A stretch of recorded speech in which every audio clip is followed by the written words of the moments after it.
All right, ladies, gentlemen, and buttholes. Andy here. Another Christmas live stream. I guess it's after Christmas, but whatever. Christmas/New Year's live stream. For those of you who want a bit of free coaching, maybe you're a little bit alone in the world, you got all of us and all the love that we can give you. Expert Cheek Clapper says, good evening, everyone. And ladies and gentlemen, guess who followed through and sent me an email? This guy. Expert Cheek Clapper showed me exactly what he drew yesterday on the live stream while he was listening to all of us. Check this out. Holy moly, holy macaroni. Goodness gracious me, my lord. Is that not the coolest thing? Is that not incredible? Why are you not a multimillionaire at being an artist? Why are you not like rich beyond your wildest dreams? This is incredible, my man. This is really incredible. I would love to see more of your stuff. I think you've emailed me stuff that you've done before, but this is like really cool, especially for some just random sketch that you're doing while listening to all of us. And in honor of how amazing this is, we're going to leave this on the screen for the next like 2 minutes because this is incredible. AV says hello or hello back. Mortis says, what did I miss? Like everything. We spent two streams ago, we spent like what felt like at least half an hour, if not 45 minutes, talking about you specifically. And then yesterday, we spent a whole lot of time talking about you specifically. And you weren't there for the stream at all yesterday. You didn't type at all, if I remember correctly, because we were talking about you. Everyone was summoning you and saying, where the hell's Mortis? Mortis, like everyone in the chat. Go back and watch. Everyone in the chat was typing your name and talking to you. So, yes. Literally the one time you don't come, everyone was talking about you. This is like literally the thing that people worry about. Like, are people talking about me behind my back? Yes, literally the entire stream was talking about you. Now, we were talking about you in a positive way, and we were breaking down your story of like, I can't make money from 3D modeling, and I'm jealous that this other 3D modeler is making more money than me after 1 year, and I've been doing it for 6 years. We gave you an opportunity to make money. And that opportunity is still there. Ladies and gentlemen, should I tell him or would you guys like to? I will leave it up to you. If none of you tell him in the next 3 minutes, then I'll tell him how he's going to make his first $5. In the meantime, AV says, I got inspired after yesterday's stream. How dare you? How dare you be inspired by these streams? That is not the purpose of these streams. Yes, it is. Brilliant. Beautiful. You got inspired to take some baby steps. I love that. I uploaded a rough guitar recording and found a job that I'm going to apply for tomorrow. Can we please listen to the recording? Can we listen to it? We want to listen to it. Come on. We will celebrate it with you. Don't be a scaredy cat. If you really don't want to share, that's fine. I won't peer pressure you. But if you're comfortable, either post the link in the chat. I don't know if you guys can post links in the chat, so try. And if it doesn't work, if you're happy to, email it to me, andy@killyourinnerloser.com. We all want to see you playing guitar. Even if it's crap, we don't care. You literally called it a baby step, so we don't expect it to be good. You said it's a rough recording. Great, cool. We don't expect it to be good, but we want to hear your guitar. We want to hear your guitar.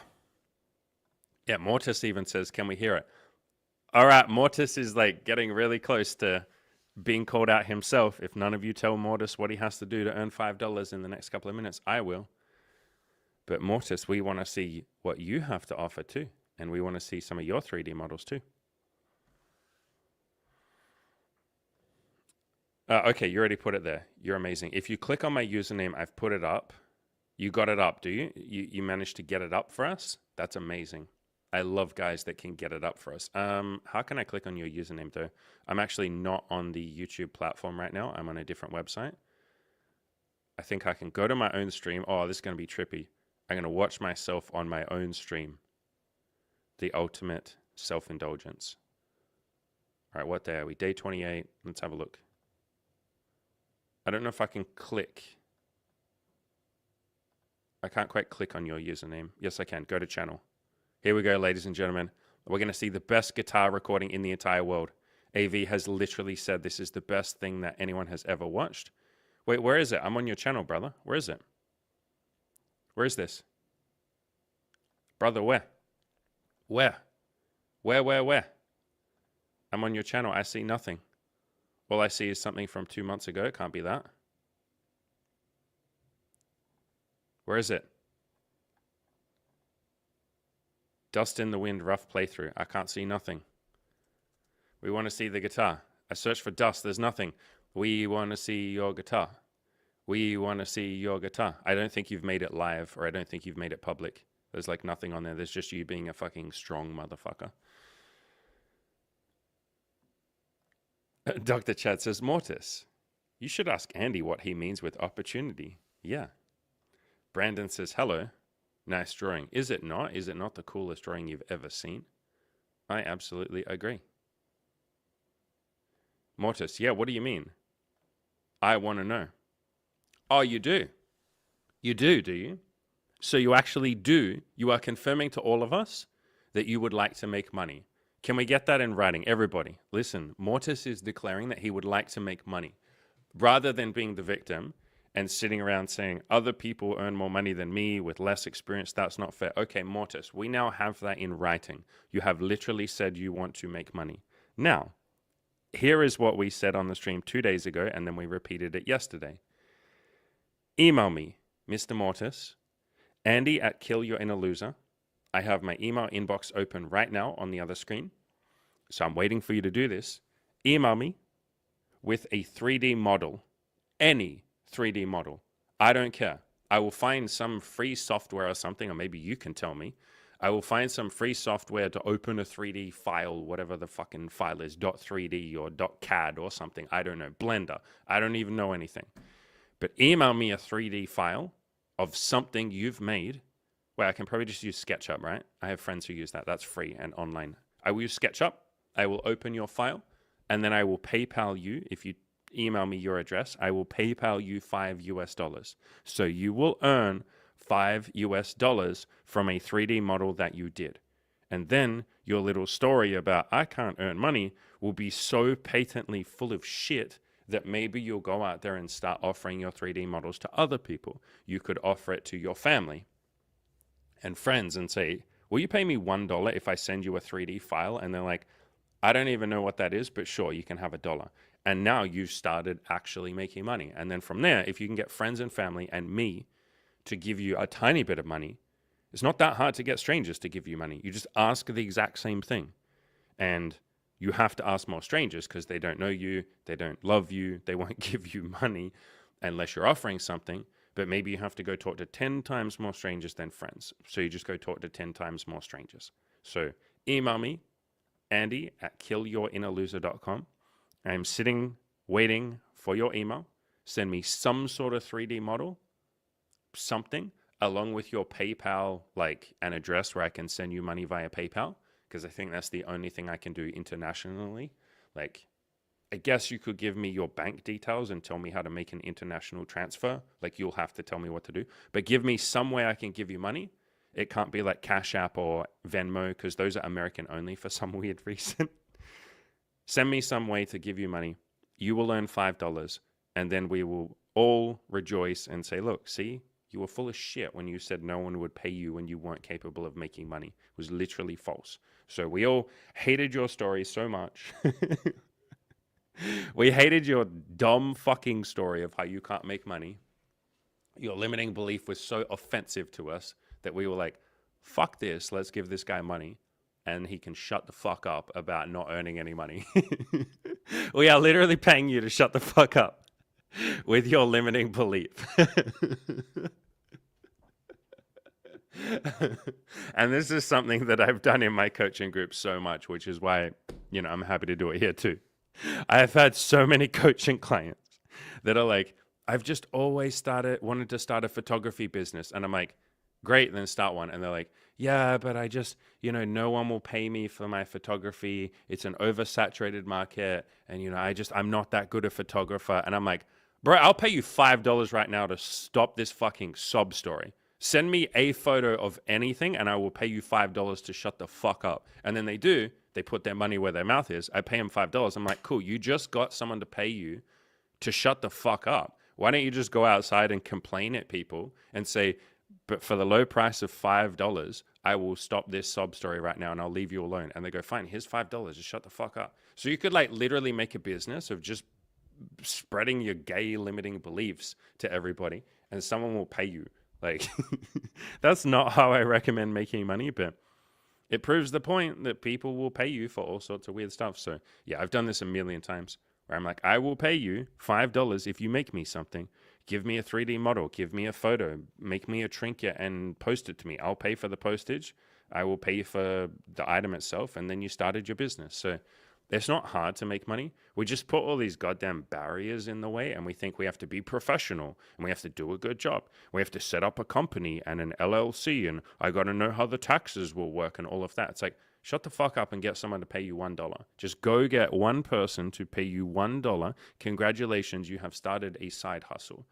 Keep building that, keep charging more, offering more, giving more value, making a better product or a service, and slowly raise your price as the quality increases.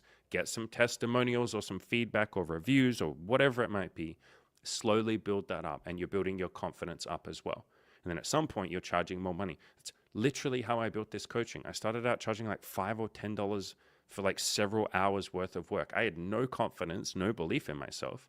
And then at some point, I'm charging $20 an hour, then 25, then 27, then 30, then 35, and slowly putting that price up over several years of improving the coaching. And then at some point, now I can sit here and be like, the coaching program's $11,000.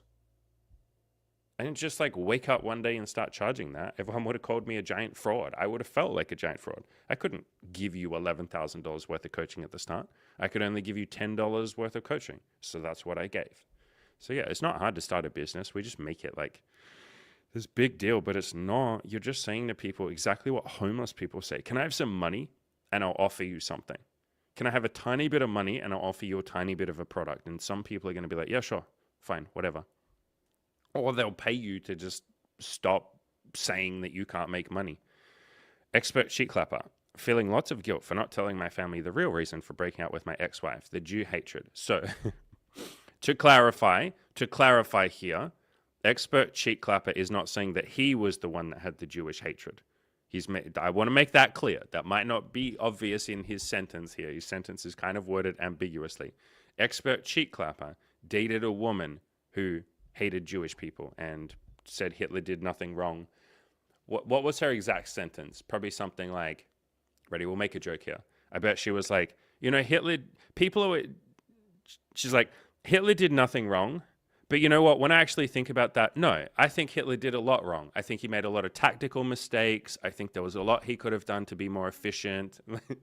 She just starts apologizing for Hitler. She's like, he was doing the best he could, but yeah, damn, man, like just a lot of tactical mistakes. Anyway, so he broke up with this woman because he's just like, I don't know if I want to date and be gaslit by someone who's like, Hitler didn't do anything wrong. I think it's fine to kill lots of people. So you go on to say, being autistic, I have a bad judge of character. I want to be empathetic with how I say this. When you say the sentence, being autistic, I have a bad judge of character, that's going to now be true. You've now literally cast a magic spell on yourself, Limgardium Leviosa. You are now ensuring that you will use autism as an excuse to not improve or not improve as quickly as you could. It is a limiting belief. I'm not saying you're not autistic. I'm probably on the fucking spectrum. My best friend, Tim, definitely is. But saying, so ignore the autism part for a second. Look at the second part of your sentence. I have a bad judge of character. Is that true? You're probably actually a really good judge of character. There were other reasons why you stayed. You stayed because you didn't believe you could get some other woman. You literally, from the very beginning, probably felt, and I know because you've told me this, you felt all sorts of red flags. So you're actually a decent judge of character. There were just other reasons why you stayed. You were afraid of leaving. You were afraid of being alone. You felt like you couldn't get someone else. All the same reasons that I stayed into long-term relationships that were not making me happy. I could easily tell the same bullshit story that you've told. Being autistic, I'm a bad judge of character. That just ensures that I won't improve. I literally paint myself into a box or a prison and say, why would I improve at being a decent judge of character? Because I've already said I'm bad at it. You will give up before you even try. I'm bad at this. It's like, why would I improve? So it's like, not true that you're bad at this. There were probably mitigating circumstances, the same as there were for me. And part of this is a little bit of self-forgiveness, my brother. Like, you stayed for reasons other than just, I'm a bad judge of character. Can you improve at how you discern other people? Yes. That's something you can always improve. But you're not bad at it. Saying it's bad is throwing in the towel and quitting and giving up and saying, I'm bad, so like, what's the point of improving? You're not bad. You're decent, and you're going to get better.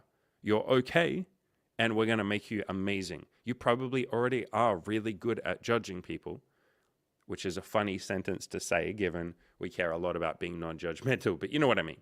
You're probably good at discerning truth from falsehood, and there were other reasons that you stayed. So understanding the reasons why you stayed will help you let go of some of that guilt. And similarly, understanding the reasons why you haven't told your family will help you let go of some of that guilt. We feel guilt because we haven't gotten in there and fully understood why we're doing something. And we just innocently and naively and pretty childishly say, I shouldn't have done that. I just shouldn't have done that.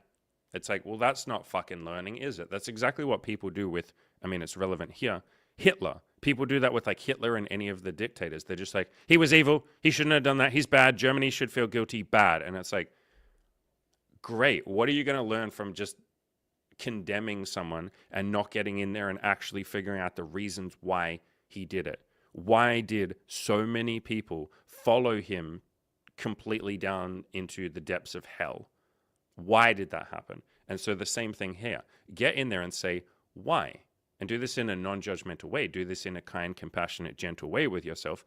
Why have I not told, my family? It's probably like 100 reasons. I'm scared that they'll judge me. I'm scared that they will say, that's silly, you shouldn't have broken up with her. And then I'll have to feel regret and like, fuck, maybe I shouldn't have broken up with her. You'll feel all of that. Maybe that's a reason why you haven't told them. There are reasons. You're not fucking retarded. But when we say, or when we feel guilty for something, we're essentially saying, I'm fucking stupid and I shouldn't have done that. It's like, that's like patently not true. So get in there, figure out the reasons why. There are probably lots of reasons why you stayed and lots of reasons why you haven't told your family. Let's get in there with some understanding, brother. When we actually get in there and understand, the guilt dissipates. It completely eliminates all guilt if you understand.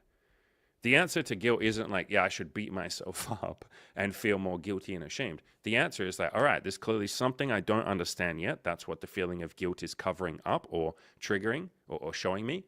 Let me get in there and figure out what it is that I don't understand. All right. Cool shit. Someone sent me a sketch to my email. Mortis, is this you? Is this what you've sent me? No, this is a sketch. Where's my 3D model, Mortis? Is this your email? I won't say the name because somebody has emailed me this and it's a sketch. Mortis, it's you. Guys, okay, ladies and gentlemen, he sent me a sketch. Are we counting that as something that I pay $5 for? Because that wasn't quite what he said. He said, I can't make money from any 3D model. So we want a 3D model, right? Like, let me know in the chat. We want a 3D model. Mortis, this sketch that you've sent is amazing. I can show it on the stream if you want me to in a second. But like, brother, we want a 3D file. Send me a fucking .cad or .blender or what, I don't know what the files are. Send me some 3D model and I will pay you $5. The sketch is amazing and I'm happy to show that on the stream as well. Like, that's really cool. But send a 3D model, my brother. You say, do I want a 3D model or a sketch? 3D model. I can show the sketch though. How about this? If you want me to show you the sketch on the stream, like on the screen, I will send you an extra $1 for the sketch. There you go. So send me a 3D model and the sketch. You've already sent the sketch. I'll give you $6. How's that? I think that's fair. Expert cheek clappy. You didn't word it weirdly. No. This is the reason why I jump on words. A lot of people get almost like defensive. Like you're being slightly defensive here and like, not defensive, but like you're saying, oh, I worded that weirdly. No, you didn't. You worded that truthfully. The words that we use, sometimes we're just tired and we're just saying whatever, fine. But like most of the time, the words that we use show our underlying beliefs. And if you say, I feel guilty and, I'm a bad judge of character, you deep down literally believe that you are a bad judge of character. Otherwise, you wouldn't have said that. You wouldn't have said that. You would have been like, I'm a decent judge of character. And so that is why I like seemingly nitpick words. It's because all of you don't realize how much you wear your hearts on your fucking sleeves. Like you are all so deeply honest, but you're so busy thinking that you're not, And the words that everybody says, allowing room for sometimes we make mistakes and say words that we don't really mean, sure, fine. But most of the time, the words that you all use literally show how you feel about yourself. Someone who truly, truly, truly loves themselves, and this is something that we're all working on, I'm still working on this, but someone that truly loves themselves doesn't call them a bad anything. You don't call yourself a bad judge of character. You're just like, I'm doing my best. And so that's why I point this stuff out, because a lot of you think like, oh, my problem is this or that or the other. No, no, no, no, no. It's something much deeper, like almost always. And if you pay attention and be self-aware about the words that you use or the way you talk about yourself or the way that you talk to yourself, you'll realize that in a lot of cases, we talk about ourselves in ways that we never would talk about our best friend. Like you probably wouldn't say about your best friend, he's a bad judge of character and he's autistic, so he can't fix it.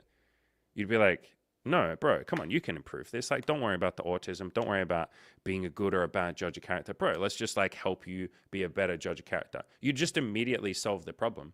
But when it's us, we're a lot more critical of ourselves. And same with the guilt. Like, what would you say to your best friend if he said this? If he's like, bro, I'm feeling lots of guilt for not telling my family the real reason I broke up with my ex. You know, she was like a Nazi, literally a self-declared Nazi.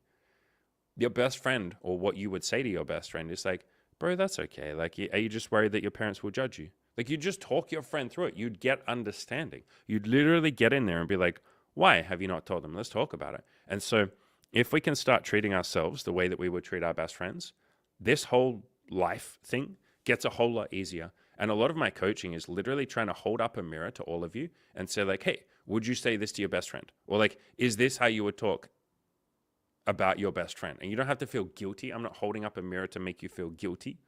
I'm trying to help you feel a little bit more self-love and compassion. So yeah, bro, there's like so much gold in what's on the screen right now in your original comment. Dig in that, bro. There is so much, like this shit you've written here is your pathway to healing.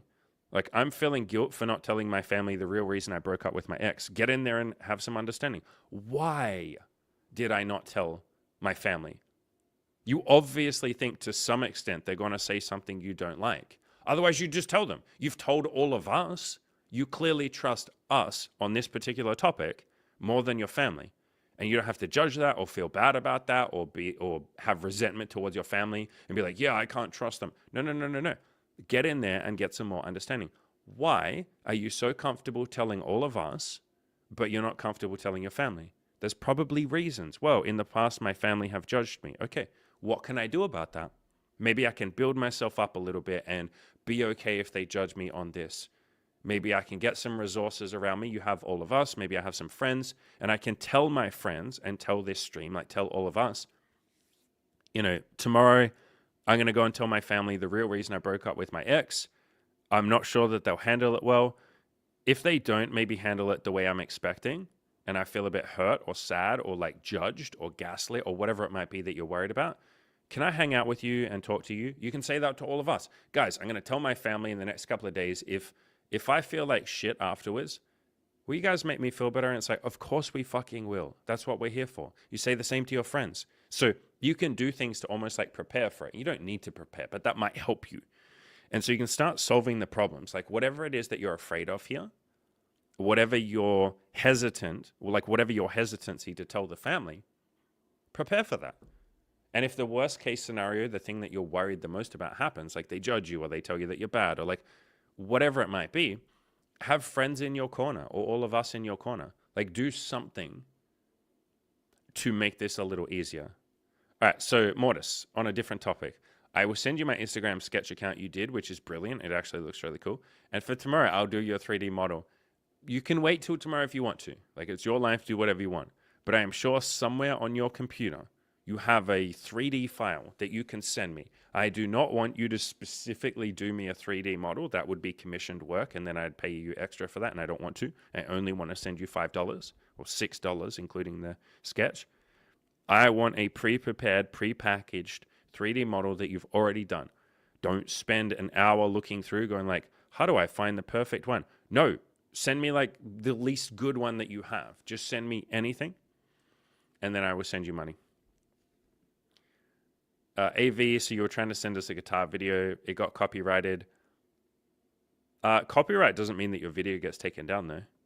Unless it's because you have a very small channel. Like, I don't know how that works. On my channel, I've had some videos copyrighted because I put like 10-second clip of The Matrix or something in there. But the video is still live. Maybe it's different if you don't have like a big channel. I don't know. You're very welcome to upload it on like Google Drive or something and email me the link. But we want to see your guitar. Onion Surgeon. Onion Surgeon, bro. That must make you cry. That must be a job where you got a lot of tears, bro. Hey, Andy, hope all is well, man. It is. Thank you. Hope all is well with you too. And if it's not, that's okay too. I watched your podcast with Ed. Which one? So we've done two. No, we've done like three because he's come on one with like two other people. So which one? Maybe the original one? Like when he first lost his virginity and all of that? Or the follow-up one? Anyway. It did help me a lot. Context, I'm 5'6". I'm going to tell you a little secret. And I understand why you're telling me, bro, I do not give a fuck about your height. And what you're going to find is a hell of a lot of women could not give two shits. You're just the one who cares about it. I'm saying that to help you. I don't give a fuck how tall you are. I don't give a fuck what your bank account is. I don't give a fuck if you're white, black, Asian, whatever. I don't give a fuck what you look like. Go out there and improve. That is the only shit that I give a fuck about. Now, to give you some compassion, because you go on to say, I'm still finding it hard to get over the height insecurity. Any advice? What did Ed do? Ed went out there and took action. That's your answer. Nothing I can say will make you get over the insecurity, brother, because you have a story right now of like something bad will happen because I'm short or I'm shorter. The only way you will feel better is going and talking to a lot of women or, I don't know, applying for a job. I'm assuming your goal is dating. Otherwise, you wouldn't mention the height. People generally only mention their height in dating. So even there you go. That's something you can learn from. A lot of people don't give a fuck about height when it comes to business. Like, I've never heard anyone say, I'm starting a business. Do you think I can start a business as a 5'6" guy? Like, will people pay me money? You're just like, no, that's fucking retarded to care about height with business. Same with the gym. In fact, being 5'6" is actually pretty helpful in the gym. With certain exercises, like you're going to crush it on squats. You're going to do a pretty decent job with deadlifts because you literally have less far to travel. Your bench press, you have less far to press the bar. Like, I'm quite tall and lanky. And even my weightlifting coach was like, yeah, like, don't expect that your lifts will be as big. And it's okay if they're not. Just focus on you and improving. You can get big lifts, but like if they're not that, which they weren't because I was lanky, he's like, that's fine. Like, don't stress, bro. You're on your own journey. So certain things will be more helpful with you being 5'6". It's just this fucking dumb thing that we all do with dating. And we all do it, brother. I've done it too. Where we're like, oh shit, suddenly I need to be like a 6'3" alpha male Chad with a huge bank account and a huge fucking cock. And I need to be confident and I need to be smooth. And I'm not allowed to be awkward. And there can't be any silences on the date. And I have to know everything. And I have to be so charming. And she has to think I'm an interesting person. And I have to do everything perfect. And it's like, for fuck's sakes, like, you wouldn't do this with business. You wouldn't do this with the gym. You definitely wouldn't do this with making friends. You just be like, whatever. They either think I'm a short king at 5'6", or they don't, and they can fuck off. But with dating, we get all wrapped up in like just insecurity because we're afraid. We're afraid to put our heart out there, to be vulnerable and all of that. So, brother, I can give you a pep talk, but I have done that 10,000 times. And so I actually just recommend you search my channel for like Andy Wells short. Like, actually, fuck, when I just typed that in, a bunch of shorts come up. No, YouTube, we're looking for the word short. Okay, go on my channel, click the little search bar, and then type in short. And I have a little video called Support for the Short Cohort. That rhymes. That's so amazing of me. I was very proud of that little pun. But this one here, short guys will never have sex. You can also just, I don't know if they come up when you type in short. Here you go. Here's your little fucking nail in the coffin. This man here, Nick Vujicic, is like 3 foot tall. And he has a beautiful wife and kids. His wife's name is Kanye. They have like 4 kids together. He is 3 foot tall. If a 3 foot tall guy with no arms and no legs, who just doesn't fucking hate himself, that is the one difference. If he can find a beautiful wife and have beautiful kids, you can. You have literally no excuse. And I think you know that. That's why you're asking this question.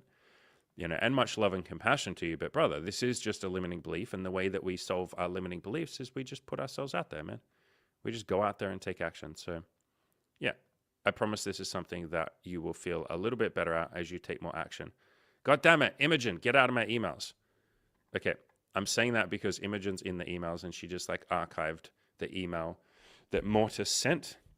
Mortis did send a 3D file, but now you'll have to bear with me because Imi has moved it. She organizes all the emails. She does all the emails. Now I got to figure out where she moved it to. So bear with me 1 second and we're going to have a look at Mortis's 3D model. Either way, Mortis, you sent me a 3D model, brother. So you are getting money. What inbox or what PayPal address would you like the money, Mr. Mortis? Do you want me to just send it to the same email address where you sent this? Like where you sent this from? Or do you want me to send it to a different one? If you want a different one, just email me the address of where you want it. Where has she put this? This woman has like moved my email. All right, we'll figure that out in a second, but let's answer more questions. Good job sending the file, Mortis. We're all very proud of you. Like legitimately, really good job, brother. Like you could have just made an excuse. You could have been like, nah, like I can't make any money. No one's going to give me money. But you didn't, brother. You showed up when it counted. You took action. You're amazing. And now I can't find the fucking file. So Emmy's done something to the email, like I said. But I will send you money, brother. Yeah, just let me know if you want it to the same. You send it from a Gmail.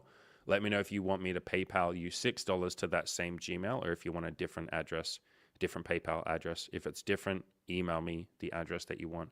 You're going to win $6, bro. You're a legend. You're an actual legend.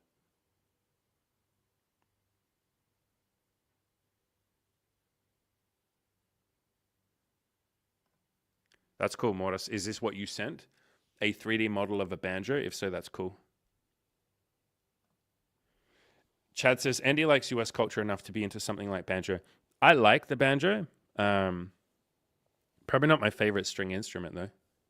I like the banjo. I love how banjo and a harmonica, and you make like a little country music song with it or something. Hell yeah. Like I love redneck culture. Maybe I don't like the certain parts of it. No, actually, I can appreciate redneck culture.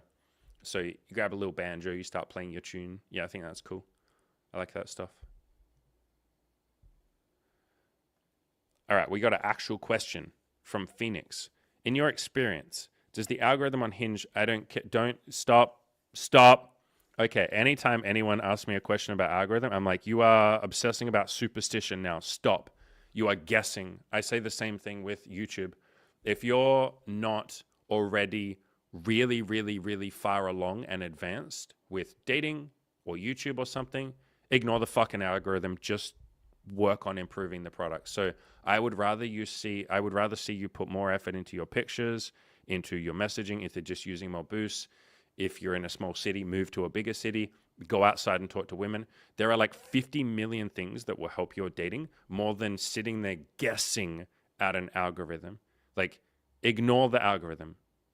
Don't worry about it. Could it keep women from seeing my profile if I put 5'7" instead of 5'10"? Yes, but why are you fucking lying? Like, why do you feel the need to lie to get a woman? By 3 inches, too. That's like quite a lie. If there are women that go, oh, he's 5'7", I don't want to be with him. Why in the fuck would you want to be with that person? That would be like if you didn't like some woman who, I don't know, had excess weight or something, and then she just wore baggy clothes to try and hide that from you. When you get into the bedroom and she gets naked, and then you're like, oh, shit, I feel like I've been catfished. So don't catfish people, bro. Like, I'm never going to tell any of you to catfish. Like, yeah, just use your real height, bro. You don't have to put it on your dating profile if you don't want to. You can if you want to. Like Ed, who's 5'6", he's a 5'6" short king. He doesn't put his height up there. And if girls ask him, which sometimes they do, he's like, yeah, I'm 5'6". Like, you don't have to lie, man. Good question there. I like the question. Just, yeah, don't stress about the algorithm. Don't stress about any of this stuff. You don't have to put your height there. I promise you most of your dating questions, like all of you, my answer is always just going to be like, it's fine, go talk to more women and improve yourself along the way. Like, that's going to be my answer to 99% of your questions. You're okay, everything's fine, the world's not going to fucking blow up because one woman didn't like you, a couple of women didn't see your profile. Who gives a shit? Keep improving, keep taking better pictures, go talk to more women. If you run out of matches on a dating app, go outside. Like, I promise everything's okay and everything will be okay. Yeah, Chad coming in with the excellent wisdom, as I said. Why would you want to see women that would discard you if you're 5'7"? Yeah, it's like, do you know how many women don't like bald guys? Like, there's a lot of women that are like, I'm not dating a guy who's bald. I don't want that. So imagine if I just wore, and I actually did do this. Imagine if I wore a hat and a beanie in every picture. I did used to do that because I was so fucking insecure about it. And then they show up and they're like, oh, you're bald. And it's like, they wouldn't have been on a date with me if I'd been honest. So yeah, I always just be honest. Like, saves you time. You're gonna screen the person later on anyway. Why wouldn't like they're gonna leave? People have this idea that if I can just get someone on enough dates, or maybe kiss them, or maybe even sleep with them, then they'll be locked in, and then they can't judge me. And it's like, what the fuck? That's like psychotic shit. And I used to do this too. So this is not me judging any of you. It's like, why do I want to like lock someone in when it's too late for them to say no? Why am I trying to get someone to get feelings for me so they can't say no to me? Like, what the fuck? Like, I'd rather they just leave at the start, and then I'm left with the people that really want to be there. Like, why am I trying to convince people or like con people? Like a bait and switch. It's straight up a bait and switch tactic. It's like, here's what you're getting. Whoops, sorry, it's actually something else. You're getting a 5'10" guy. Whoops, sorry, I'm actually 5'7". Or like in my case, what I used to do, you're getting a guy with hair. Whoops, sorry, turns out I was just using hats and beanies to pretend I had hair. And now you find out the truth. But hopefully you've already invested enough time in me, and now you have sunk cost fallacy, and now you're stuck. It's like, nah, I don't want to do that. Like, it's fun in the short term because, yeah, someone will sleep with you that might not have. And then you just feel bad when they leave a week later. And also they feel bad because they're like, you bamboozled me. You lied to me. Like, why? So, yeah. This is BS. You don't know, Phoenix. So stop guessing. Stop superstitioning. You don't know. Most of these women are probably filtering for 6 foot plus. Okay, have you talked to 1,000 women who are on Tinder, like literally gone outside on the street and gone up to 1,000 random women and said, are you on Tinder? And then the ones that say yes, you go, all right, what do you filter for in terms of height? And is it more than 50%? If it's more than 50% and you interview 1,000 women, then I will believe this statement. Until then, you're just saying bullshit that doesn't matter, bro. And also, what do you give a fuck if most women filter for 6 foot plus, which they don't, by the way. But even if they do, so what? Then just talk to the ones that don't care. Like, why do you care? Like, there are so many women that don't want bald guys. Cool. Do you know how many women aren't into BDSM and kink and aren't bisexual and are not interested in my girlfriend and me? Like, most women, I already screen out most women. They filter themselves out because they're like, oh, that's weird. I don't want to date a couple who are into BDSM and all of that. No, that's strange. And they're in an open relationship and all of that. I don't want that. No, that's weird. What do I give a shit? It only takes one buyer to sell a house, man. You only need one buyer.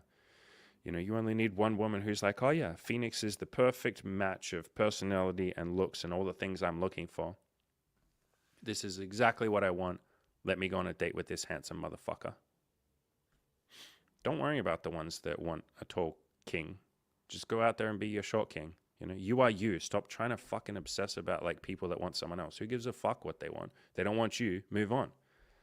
You know, it would be like if I walked around crying because like the vast majority of the world right now isn't watching my YouTube channel. The vast majority of the world could not give a fuck what I have to say and probably never will. Imagine if I walked around just looking at that and being like, people like rapid fire cuts like Mr. Beast and shit like that. And that's just not my channel. People like people who are entertaining and highly edit their videos and put music and it's well put together. And that's not me. Like, it's not fair. No one cares about me. It's like, I don't give a fuck. All of you like me. That's all I care about. And I like all of you. Cool. Great. So focus more on winning. Stop playing not to lose. God damn, motherfucker. Stop looking at all the people who don't want you. What do you give a fuck? They don't want you. Move on. Talk to the people that do. And there's plenty of them, Phoenix, I promise. You are an incredibly courageous dude. I don't know what you look like, but you're at least into self-improvement, so you're probably constantly improving your looks. There's lots of people that would like you, bro. You're just so focused on worrying about people that wouldn't. Who cares? Lots of people, most people won't like you. The vast majority of people will be at least neutral, but they certainly won't sleep with you. So most people on the planet are not going to fuck you. Great. The sooner you can embrace that, the easier this will be. Yeah, as Mortis says, My sister's living proof that it doesn't matter for everyone. All of his boyfriend, you mean all her boyfriends have been shorter? Yeah, start playing this game. Like, go outside and just start noticing guys and girls that are short. Like go start noticing short guys that are like holding the hand or kissing or just like cuddle, like clearly in a relationship with women. Either women that are slightly taller than them or shorter, but like the guy is short as well. Like, go out there basically and try and see people who are the same height as you or shorter who look like they're in a happy relationship.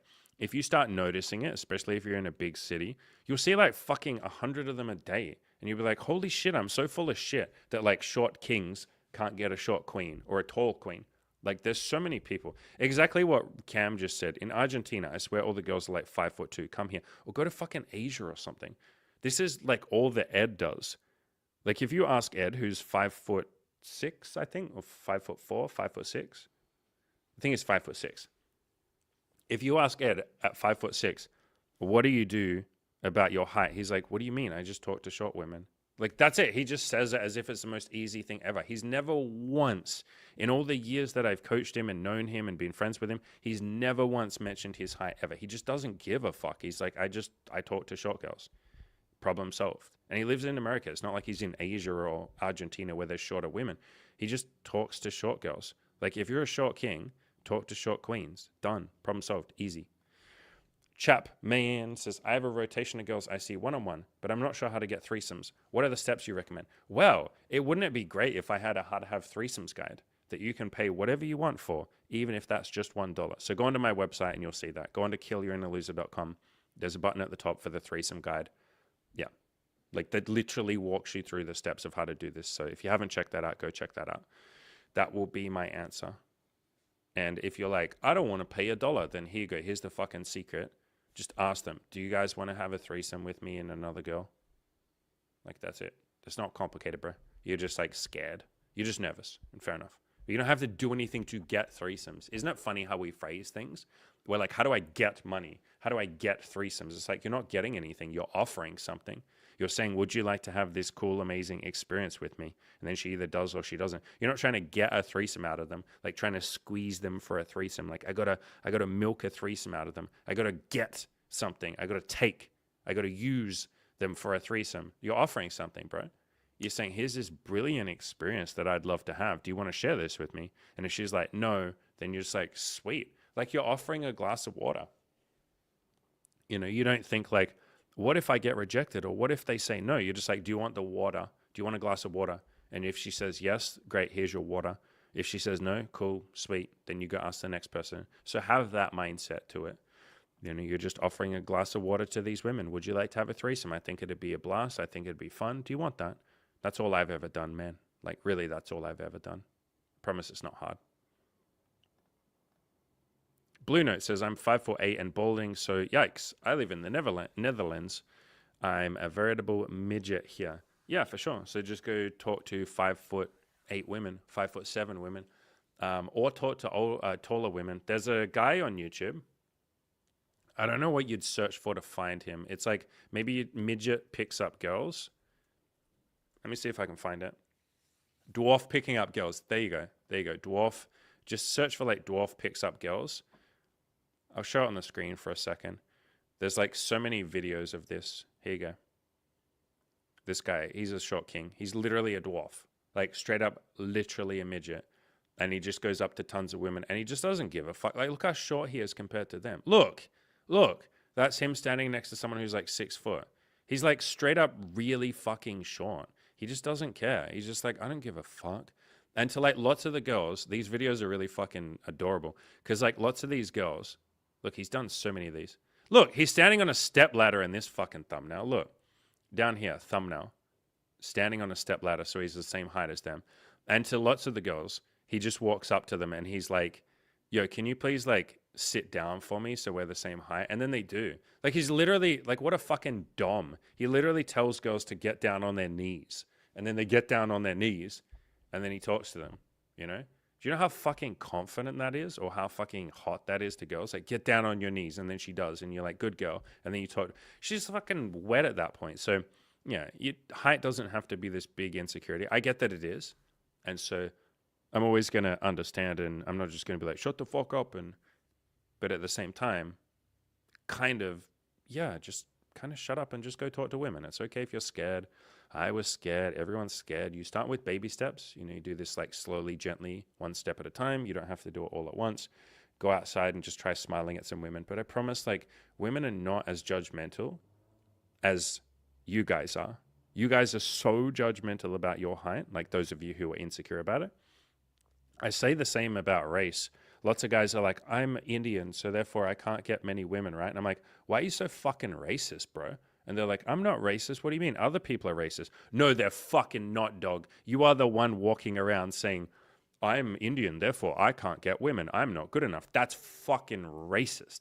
And if someone else happens to match that racism, congratulations. You guys are fucking perfect for each other. But the vast majority of people will not be as racist or heightist or ageist as our insecurities are. Our insecurities are like the ultimate racist or the ultimate like ageist or heightist. They will literally say, no woman on the planet will like me because I'm short. It's like, holy fuck. Could you imagine someone else saying that to you? That would be insane. If someone else walked up to you and said, you're short, you're 5'6", so no person on the entire planet is going to ever give you a chance, you'd probably punch that person in the face. You wouldn't be justified in that, but you'd probably punch them in the face and be like, what the fuck? That's fucked of you to say. But then we say that to ourselves, or we believe it when that thought is in our heads. So yeah, get out there, short kings, go say hi to girls. I promise some of them will love you if you just give them half a second to get to know you. All right, let's have a little look. I got sent a file by AV, who sent me a thing. AV, you will need to give me access to that file on Google Drive. I have requested access now, so you'll have to like accept that. Go into your emails and click accept, and then we're going to look at this guitar song that you made us. Also, Mortis, you need to tell me where you want me to pay you $6. And I also haven't seen the 3D model because I can't find it because Imogen did something to the email. I don't know where she put it. She has archived your email and it's probably on her computer and now I can't find it. But I don't even need to see the 3D model. You can just send it to me again if you want to. But I will send you $6 because you're amazing and you sent a 3D file.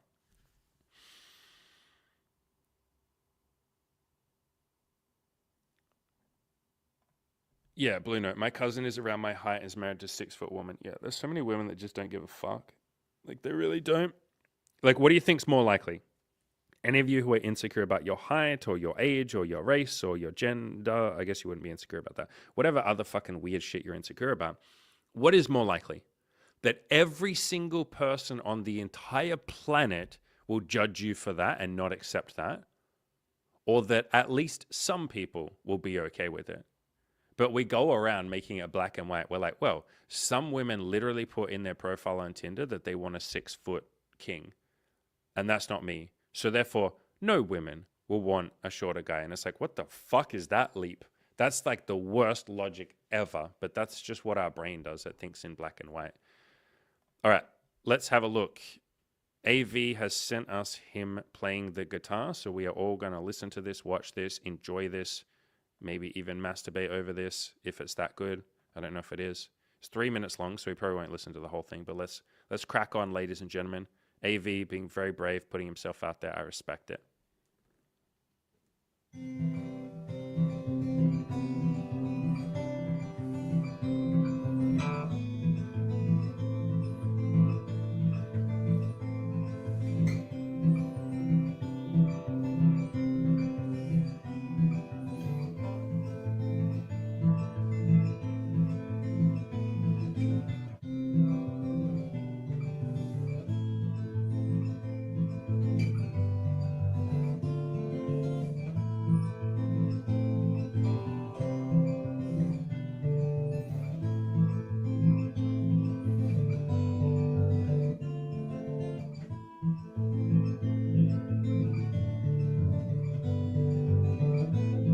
Bro, this is sick. This is amazing.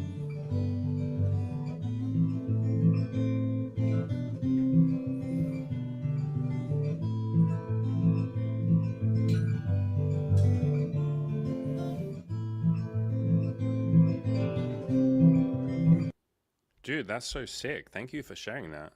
That was freaking incredible.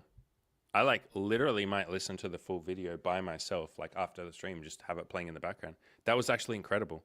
That was like straight up really, really, really incredible. So, so good. I already knew you were pretty decent, because you're in the coaching program and you had a few Tinder profile pictures with guitar. I hadn't heard you play though. That was sick. Bro, that was so cool. That was like genuinely amazing. Thank you for sending that.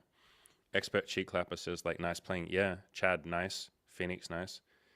That was really good. That's like genuinely really good. That was really good. Really good. I loved it, man. Holy shit. Thank you for sharing that. All right, what do we got here? What was harder for you, picking up girls or making money? Oh, interesting question, brother. So at the time, I would have told you that dating, sex, relationships was the hardest thing ever, and that business wasn't that hard. But that was before I started making money. So it'll depend on the person. Right now, I will say I certainly had more insecurities and more hang-ups and more internal mindset work that needed to be done for me in order to make money. So for me, money was more of I won't say harder, but like that is the word that you might use. Like that is the word you've used. It was more enlightening. It required me to work on myself more. There was more work to do for me. But for other people, they would just go outside and be like, all right, I'm going to go up to strangers and ask for $5. I've had clients that make, like one client made $600 in his first month. And then the next month he made like $3,000. And like, he didn't even intend to start a business. He literally came to the coaching to work on his dating life. And as what happens with most people, you handle that in the first like 6 to 8 weeks. Like most guys and girls absolutely achieve their goals within 6 to 8 weeks. Like they think it'll take them fucking years, but they do it in 6 to 8 weeks because that's what happens when you actually really try and you have a group of people pushing you and all of that. And so he was one of the people that's like, all right, what do you want to do now? You got 4 weeks left. What do you want to do? And he was like, oh, I could make money from photography. So he just made like a shitload of money. So for guys like that, for people like that, money's easy. For me, it was not, because I had limiting beliefs, which a lot of you do. Like, you know how a lot of you have the belief about like, I'm short, so no one will like me. I had one about money, and I'm not sure where it came from, but it was basically just this limiting belief of I can't make money. And even if I can, it will always be a struggle and I'll always have debt. I think just because I always had like credit card debt or university debt throughout my whole life. So I just had a story that like, I'm the person who can never be rich. Like being rich is not me, it's for cool people.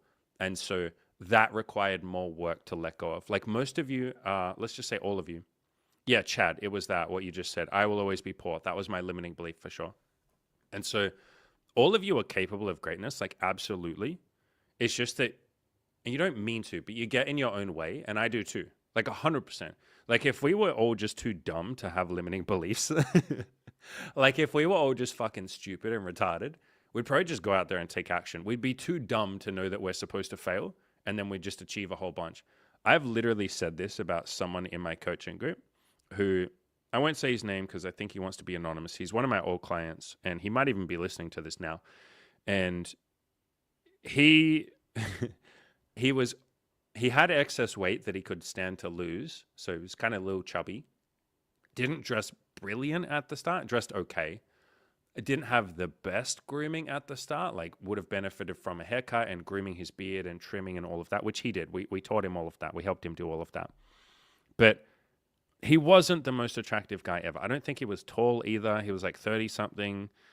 But the one thing that he had was like, he didn't know that he was supposed to not be good enough for women. Like a lot of you think, oh, I'm not good enough because I'm short. And so you're so convinced of that, or you're so worried about that, that you don't go out and take as much action as you could. But this guy was almost too, I don't want to say dumb, but like maybe that is the word that I will use. He was almost too dumb to know that he was supposed to be hotter in order to get women, or taller or younger or any of that. He was almost too dumb to know that shit. And so he would just go talk to literally hundreds and hundreds and hundreds of women a week. And in the coaching program, he ended up sleeping with like 5 women. He was dating all of them at the same time. He was honest and upfront about it. A couple of them were older women that would like buy him dinner and do nice things for him and take him out and treat him like a king. And then there was a girl that was like 18 as well. Like, so he just amazing sexual experiences and relationships and all of that shit. And he was almost just too dumb to know that he's not meant to be capable. And I remember we had a group coaching call where other people, there was one guy in particular, his accountability partner, actually. We pair people up as accountability partners. And his accountability partner was just like this fucking male model bodybuilder with like pretty boy looks, really young too, like 23 or something, 25, something like that. Just like ridiculously, stupidly attractive, had like an Italian accent, was just like, looked like a young Antonio Banderas, if you know who that is. Like, just fucking hot as shit. Like, one of the hottest guys we've ever had in the coaching group. But that guy wasn't having as much success because he had all these limiting beliefs. He's like, yeah, I need more muscle. I need to be leaner. And we were like, bro, you're literally a bodybuilder. You literally look like a god. You're just not talking to any women. They don't know you exist because you go to the gym, you come home, you prep your meals, and that's it. You're not saying hi. Just walk up to women and like, he had long, flowing, beautiful, curly hair as well. Just like shake your hair in the wind and girls would be like, oh my, oh, holy smokes. Just go fucking like pop a bicep. Just like accidentally take your shirt off and girls would be like, oh, papa. Oh, si, papa. Me gusta. Like literally just go out there and he was in America too. So an Italian sexy, actually, was he Italian? I think it was Spanish, whatever. Those two accents sound similar to me sometimes. Italian or Spanish, sexy accent, living in America. How many women in America would fall for that? But he just wasn't having many results. Meanwhile, this guy who's like less attractive, more chubby, is absolutely killing it because he's almost too dumb to know that he's not supposed to. And we had a group coaching call where I said that. And he laughed and he agreed. He's like, yeah, I'm too dumb. He literally said, I'm too dumb to know that this isn't supposed to work. So it's working for me. I'm too dumb to know that I'm supposed to look smacks before I go talk to women. So I just go out there and talk to hundreds of women and some of them like me. Meanwhile, this really attractive bodybuilder god is like not having the results because he's not trying. Exactly what Chad said. He lacked self-awareness about his supposed faults. Yeah. No, he was aware of them. He just didn't believe that they were a barrier to success. So he knew. He's like, yeah, I'm chubby. Yeah, I'm not the most attractive. Some women even tell me that. Like and he was so unbelievably like just ballsy about taking action, even though he was scared.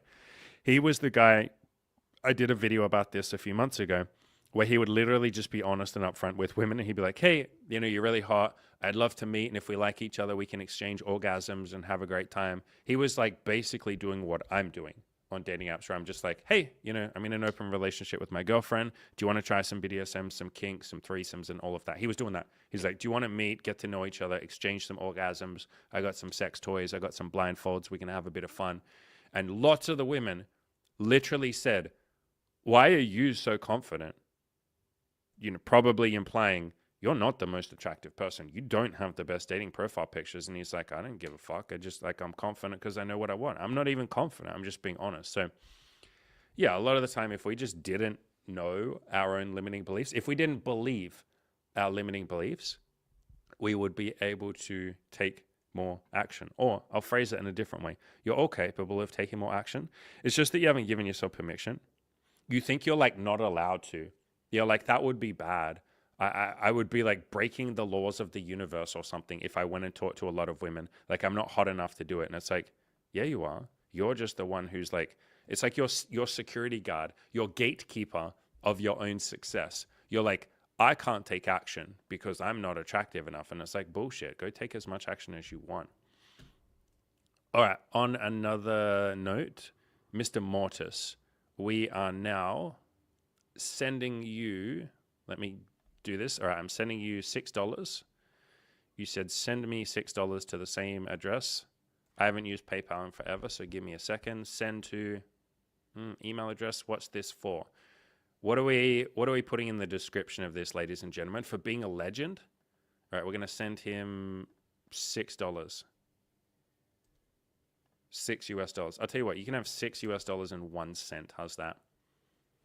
I will pay the fee. How do I make sure I pay the fee, not you?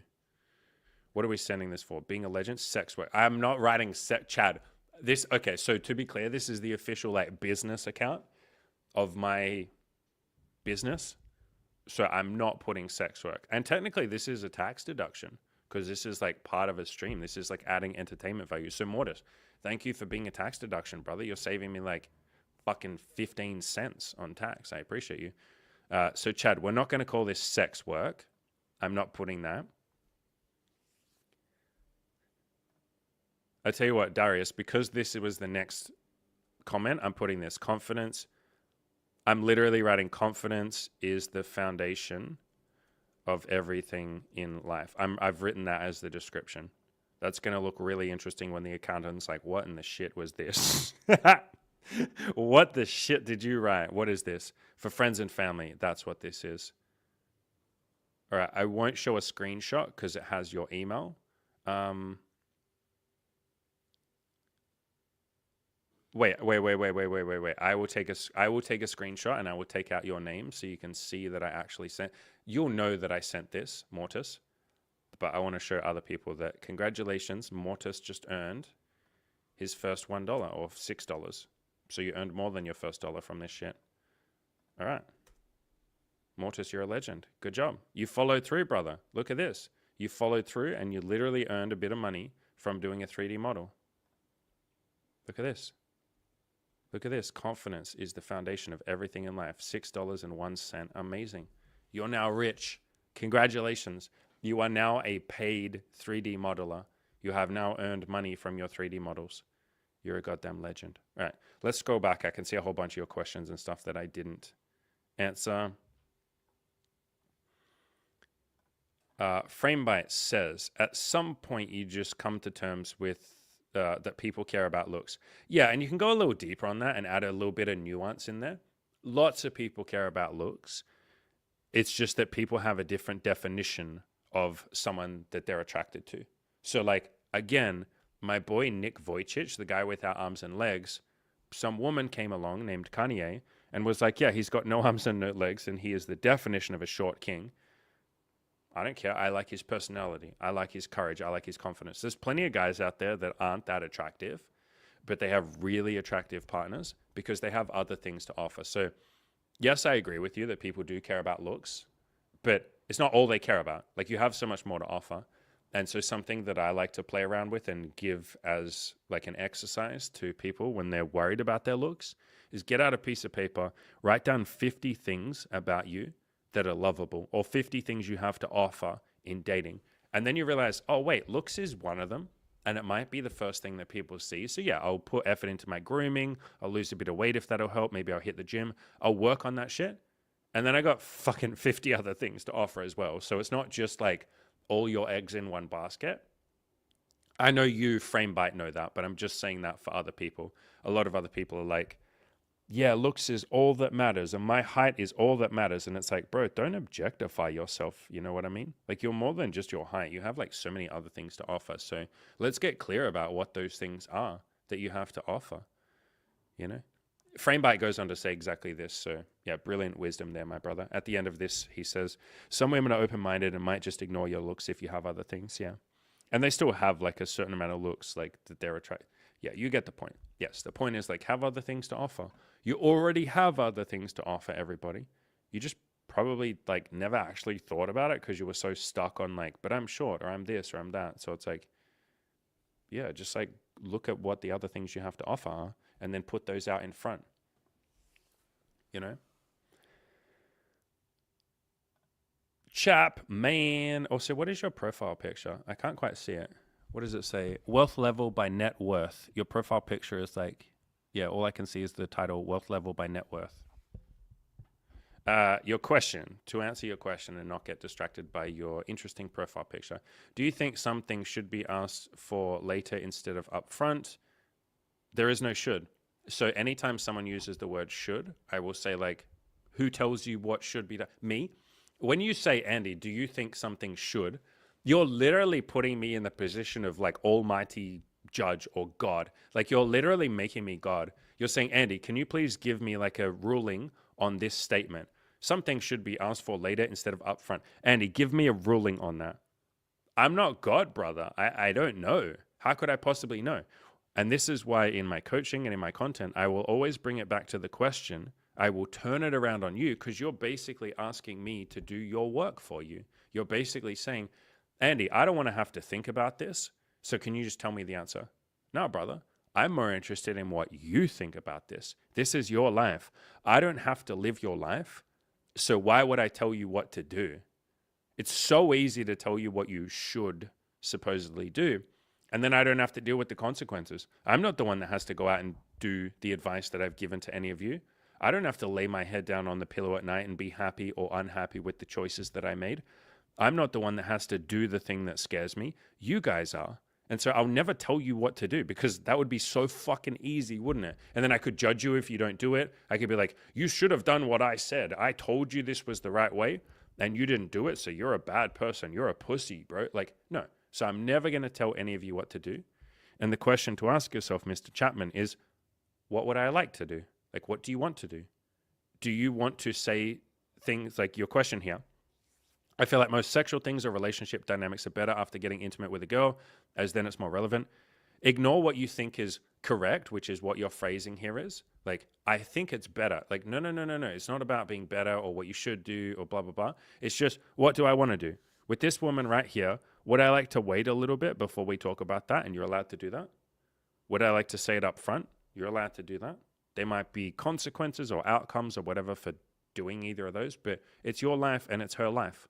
I'm never going to sit here in this chair like some sort of fucking king or government politician or some shit, sitting here on a throne telling you how to live your life or what you should do.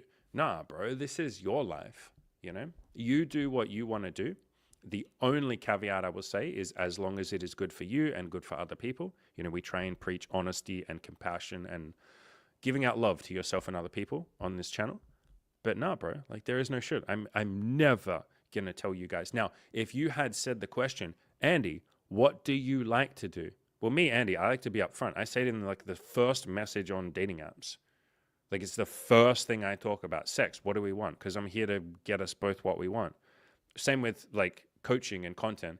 I am so unbelievably upfront. Lots of people will say, you can't put your price on your website for really expensive coaching because then people will get turned off by the price. You have to get them on a free call, get them excited, and then tell them the price, which is essentially what your question is here. I should get a girl on a date, get her really excited, and then we talk about that stuff because then she's less likely to leave. You can do that if you want to, dude. It's your life, do what you want. But for me, I break all those rules. Those rules are shit. I'd rather just tell someone straight up front, hey, here's what my coaching costs. Do you want it? Yes or no? Hey, here's what I'm looking for. Sex, BDSM, threesomes with me and my girlfriend. Do you want that? Yes or no? I've found that that works better for me. Most of my coaching clients that I give that permission to enjoy that. But at the end of the day, Mr. Chapman, it is your life, my brother. You are free to do what you want to do. Darius 140, how do you stop basing your self-worth and confidence on superficial things and stop always comparing yourself to others? My friend, this is called the path to enlightenment. Study some Buddhism. I tell you what would really help. It would be so cool if there was a guy who'd made a mindset course about how to do exactly the thing that you're talking about right here. And if his name was me and the Play to Win video course was the thing that he's talking about. So just, if you don't already have it, just go grab my Play to Win video course, brother. This course. Literally all the stuff that you're asking about is in here. By the way, for all of you listening, like 95% of your questions are solved by the Play to Win video course. Literally. You can pay whatever you want for it. I literally made it pay by donation. So you can donate me $10, $50, $100, $1. You can pay as little as $1 if you don't have much money. But yeah, go check this out, bro. That like literally answers this question. Like 100% answers that question. Buddhism also helps as well. Like 100%. Phoenix. We can play around with this one, my friend. Everybody says to be confident, but they chip away at your confidence 24/7 assholes. Do they? Everybody. So you said the phrase everybody. Do I, Andy, chip away at your confidence 24/7 and am I an asshole? Answer that question. Like answer that question. Does Andy Wells sitting here coaching you for free, loving you, telling you how good a person you are, trying to build your confidence up, and all the other people in the chat, does Chad, Dr. Chad Broman, the broest, chip away at your confidence 24/7 like an asshole? Just expert cheek clapper and Brandon and Rishav and all the other people, Diane and who else is here all the time? Mortis, obvious throwaway. Do they chip away at your confidence 24/7 like a bunch of assholes? Probably not. And so getting in there and starting to like add a little nuance to this can help you stop telling this painful story, because it's quite a painful story to like say that everyone's fucking me over. It's like, bro, you're really not that special. Like, it's a form of arrogance. And I say this with love, man. I used to do this too.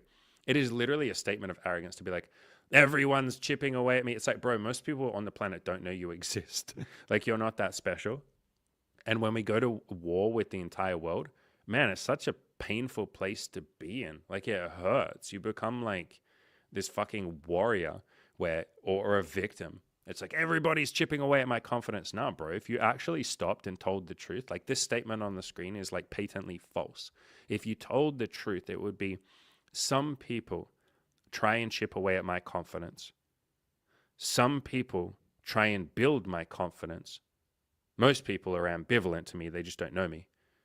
And so that's a more true statement. And then we can start working with that. We can say, okay, what if I just, all right, okay, if some people are trying to chip away at my confidence and some people are trying to add to my confidence, like Andy in the entire live stream as a good example, why don't I just spend more time with the people that are trying to build my confidence? And then you realize, oh, fuck, it's not that other people are assholes. It's that I have been choosing to stay there. It is me that has been doing this. I am the one that didn't leave. And sometimes it can take some courage to leave and some effort and all of that. You know, you don't have to just snap your fingers and suddenly surround yourself by wonderful people and leave all the people that are not adding to your life. But it's a process, you know. It took me a couple of years to screen out all the people that weren't adding to my life and to start building up a network of people that would add to my life. It took me a few years, okay? So, you know, be patient with this. But yeah, you realize like if you tell the truth and have a bit more nuance in there, man, maybe the whole world isn't trying to fuck me over. Maybe the whole world isn't trying to chip away at my confidence. I'm just not that special. Like, you're not. The whole world isn't against you because you're not special, bro. You're just not. Neither am I. And I used to tell a story too. I used to tell stories of like the whole world is trying to fuck me over and women are trying to stop me from having the sex and dating life I want. It's like, no, they're not. Most of them don't know you exist. And lots of the ones that do know you exist actually want you to win. So you're just too busy saying that everyone's trying to make you lose, that you're not paying attention to all the ones that are trying to help you win, which is lots of people. Like everyone in this chat wants you to win. Obvious mixtapes. What are some fears you feel are valid? All of your fears are valid. I know the question you're trying to answer or that you're asking. I will answer the question properly in a second, I promise. But first I want to start by saying all of your fears are valid. All of your emotions are valid. I've covered this in so many videos where I say like, maybe if we search for the word emotion, I say like your emotions are trying to tell you something. Yeah, here you go. This is a really good video. This one here. Stop suppressing your emotions. They're trying to tell you something. Pretty sure there's other ones as well. Maybe just start with that one. This one as well covers the same topic. You're not more fucked up than anybody else. You just care more. This is a video about it's okay to have emotions. It's okay to have fears. It's okay to be insecure. You can search for the word insecure as well on my channel. I'm pretty sure there's a couple of videos on that. Yeah, this one here. If you're insecure in your masculinity, here you go. If you're insecure, that's okay. Are you insecure about being Asian or Indian?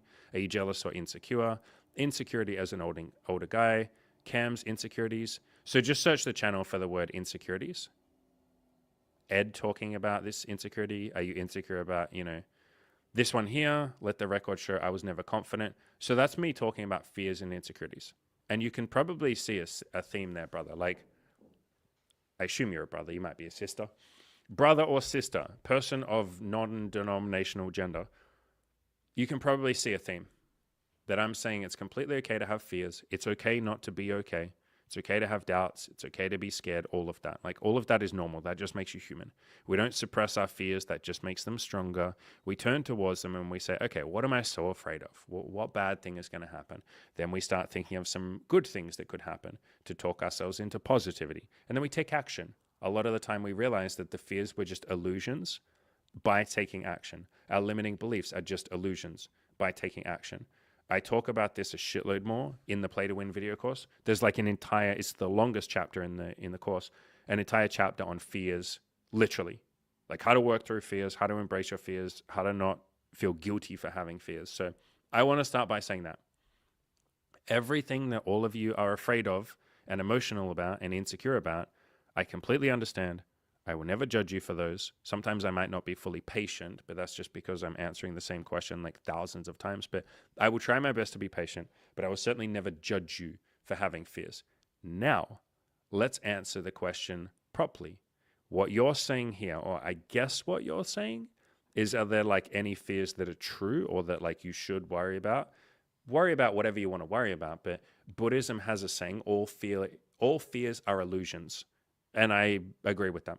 Like Byron Katie has a quote, reality is much kinder than your stories about it, or reality is much kinder than your fears about it. Epictetus, one of the old famous Stoics, said, we suffer much more in imagination than reality. So I'll say that.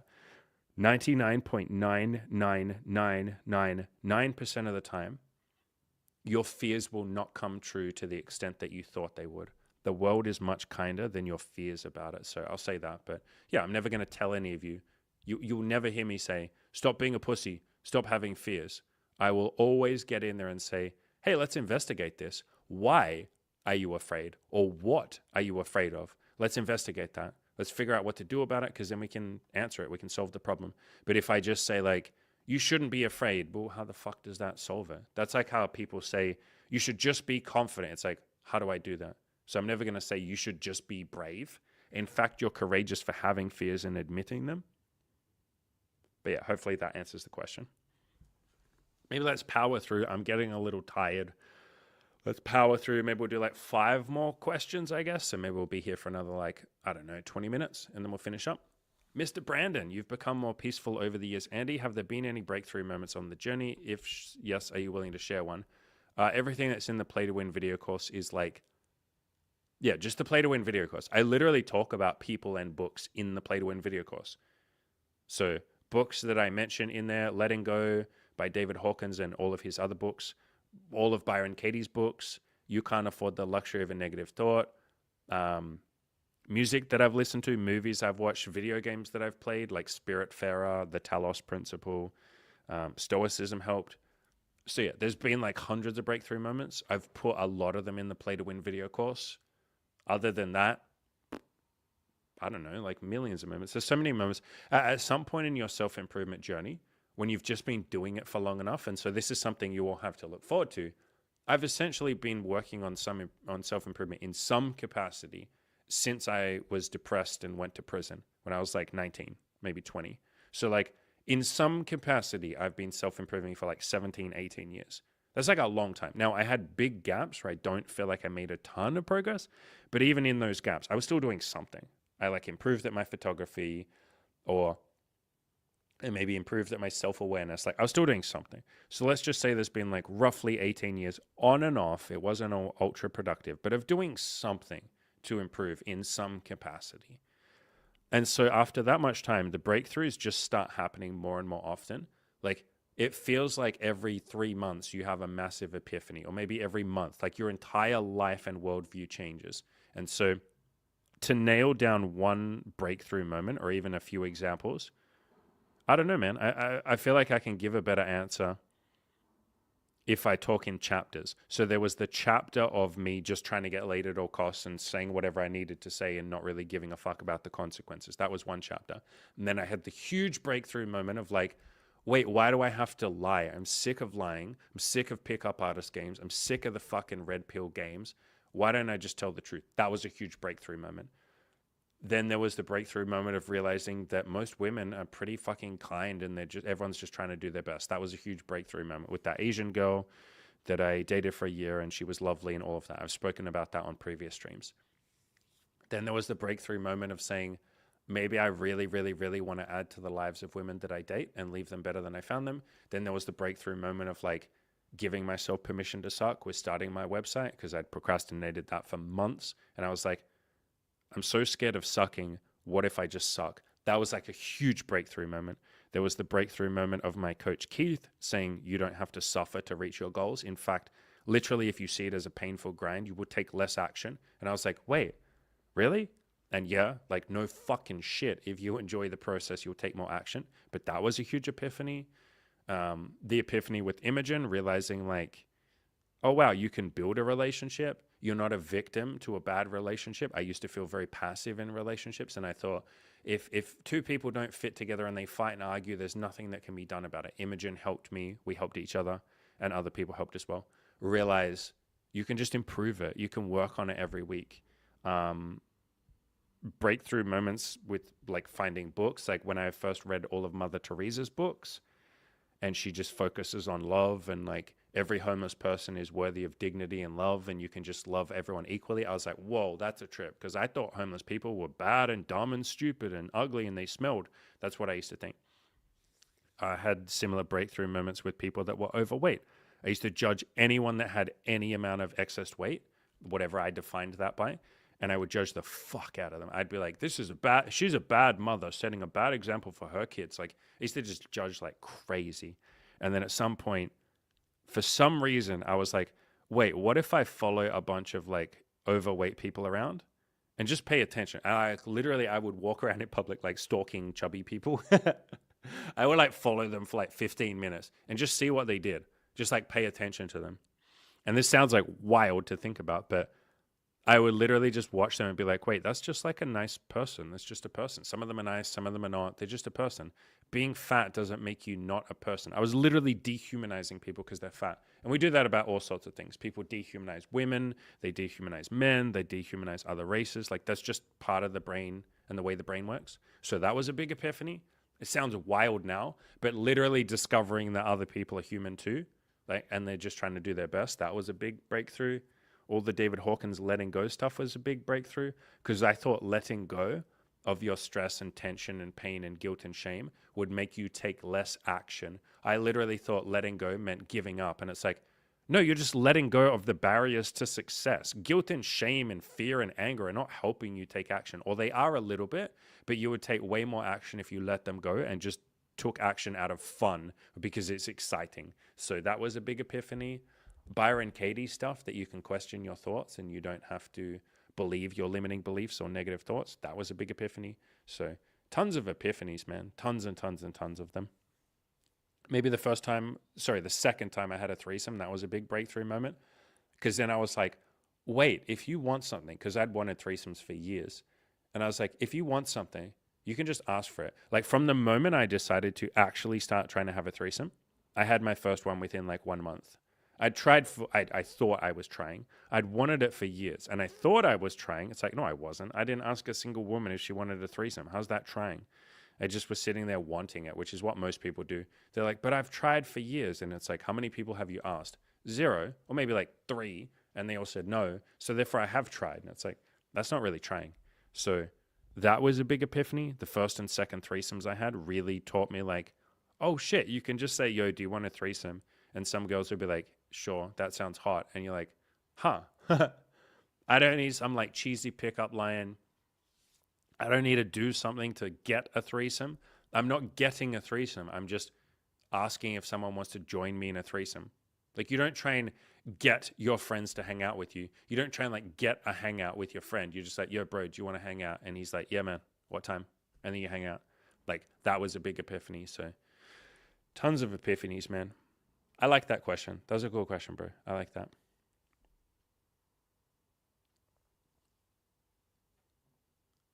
Questions like this, Phoenix, I'm probably not going to ask. I generally don't ask like theoretical questions. My answer to this would be like, go take action. Like how accurate is the 80-20 thing? I'm not sure the Pareto principle was ever meant to be taken literally, but the manosphere treats it like gospel. It can help explain some things, but I'd rather just see you go out and take action, like focus on action. Like I'm less interested, generally speaking, and this is not a criticism of your question. I'm just less interested in like circle jerking or like coming up with opinions. Like you're asking for an opinion here. You're literally asking for an opinion here. I don't really have one, man. Like I just don't really have an exciting opinion about this. Go out and take action. That's my answer. Mortis, please show the sketch. I can, my brother, and I will. Has it got music? No, it doesn't. All right, ladies and gentlemen, Mortis also sent this sketch. Make sure there's no name on it. Yeah, it's just your Instagram. Wait, let me restart it. Don't watch. Nobody watch yet. We got to restart it from the beginning.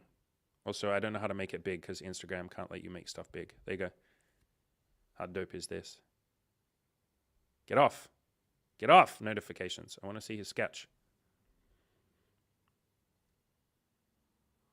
I will narrate as we watch. He's making an octopus. Looks dope. Shading's pretty good. Now there's a small octopus. Which one's the mummy and the daddy octopus? Oh, there's another octopus. We got an octopus orgy going on, ladies and gentlemen. Oh, we got sketches of different parts. It's like the octopus anatomy. What is that? That's like some sort of robot. Ah, it didn't stay there. So, Mortis.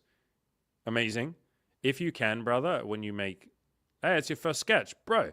Okay, when you make a sketch, leave it on the stream, on the screen for a couple of seconds so people can look at it. It like cut off immediately as soon as it was done. But that's sick, bro. That's really sick. Thank you for sharing that. That's really cool. And maybe it goes without saying, but if any of you ever want me to share anything on the screen, like anything at all, okay, within reason, that's going to be taken out of context, but anything that you have made or that you're working on or something, like frickin' feel free. Just email it, Andy@killyourinnerloser. Add a note, like say, can you show this on stream? Don't just like send me random shit. I'll be like, what the fuck is this for? But just say, hey man, show this on stream. I'm happy for you to show it on stream. I will never say your name because I know you guys are emailing me stuff from an email address where I can see your name. I won't show that shit on screen ever, I promise. But yeah, just tell me if you ever want me to show something. Brother says, my brother from another mother says, do we have to pay you to call a number or no? What number? What do you mean? What are you calling? Who are you calling? I'm confused by you, my brother. My brother from another mother. I have no idea what you're saying. If you're saying you want to do a coaching call with me, those are $200 for as many hours as we need to talk through everything. If you're talking about what are you calling me for? Do you have to pay me to call me? More details, brother or brother. Dr. Chad says, Phoenix, I'm assuming you're talking about me, Andy, clowned the red pillars and related way too much for him to consider himself part of it. I would never say I clowned them. Like, I would never say I called them out. That just isn't how I would ever talk. I have a lot of love for the red pill because they were the ones that encouraged me to start talking to women. They encouraged me to work on myself. They encouraged me to get into stoicism, literally. And so I will always have the utmost gratitude and love towards the red pill. It's just that a few of the ideas I found as I got more experience were limited. Like a lot of the people in the red pill, because it's such a big community, this just happens with any big community. Most of the people after a certain size, like when it grows to a certain size, most of the people there have not taken a lot of action. Like they're not successful, or they're slightly successful, but they're still working on it and still improving. Because the people that are really successful usually end up moving on. We've noticed the same thing on my old forums. Lots of the guys that achieved all their goals, they move on. They move to somewhere else and start achieving the next set of goals or working on the next thing. Or they get into a relationship and they're happy and now they have kids and they don't have time to like give back to a forum. Like most people move on from most communities when they don't need it anymore. Like obviously, the only reason they went to that community was to get some help. When they don't need help anymore, most people move on. The people that stay and give advice are really rare. Like that's going to be 0.1% of any community. And the red pill is no exception to that. And so you do have some people on the red pill that will make an article or make a post or do a blog. There's plenty of amazing red pill people out there that are really, really genuinely knowledgeable and helpful. It's just that they are like 0.1% of the noise. And in a lot of cases, they get drowned out. I found that I got drowned out on the red pill. I used to post a lot of my articles, like a lot, on the red pill. I just copy paste all the content and be like, here you go, have all this content for free on the red pill subreddit. There you go, just like there you go. And take out any mentions of coaching or any of that, so it wasn't like me making money from it or something. I'd just be like, here you go, here's all the shit. And I would constantly get people arguing. It got to a point where I was just like, all right, I'm never going to read the comments because like every article would be full of negative comments. And not just me. Like anyone who posts on the red pill, half of it is just debating by people that are talking in terms of theory and like have never actually gone out and taken any action. Or if they have, they're like, well, I talked to 3 women and what you're saying didn't apply, so therefore you're wrong. And you're like, but I've talked to like tens of thousands of women over the last like 10 years. I've slept with however many hundreds of women it's been at this point. I've had like all these threats and like literally I have proof of all of that. why are we taking your opinion more seriously? And it's like, well, because it's anonymous. Reddit's anonymous. You can't tell the difference, but you can't see what someone looks like. Like, even all of you in the chat, you're just a profile picture. Like, I'm the one that's up here in front of people actually standing by the words that I'm saying. I'm not calling any of you out, by the way.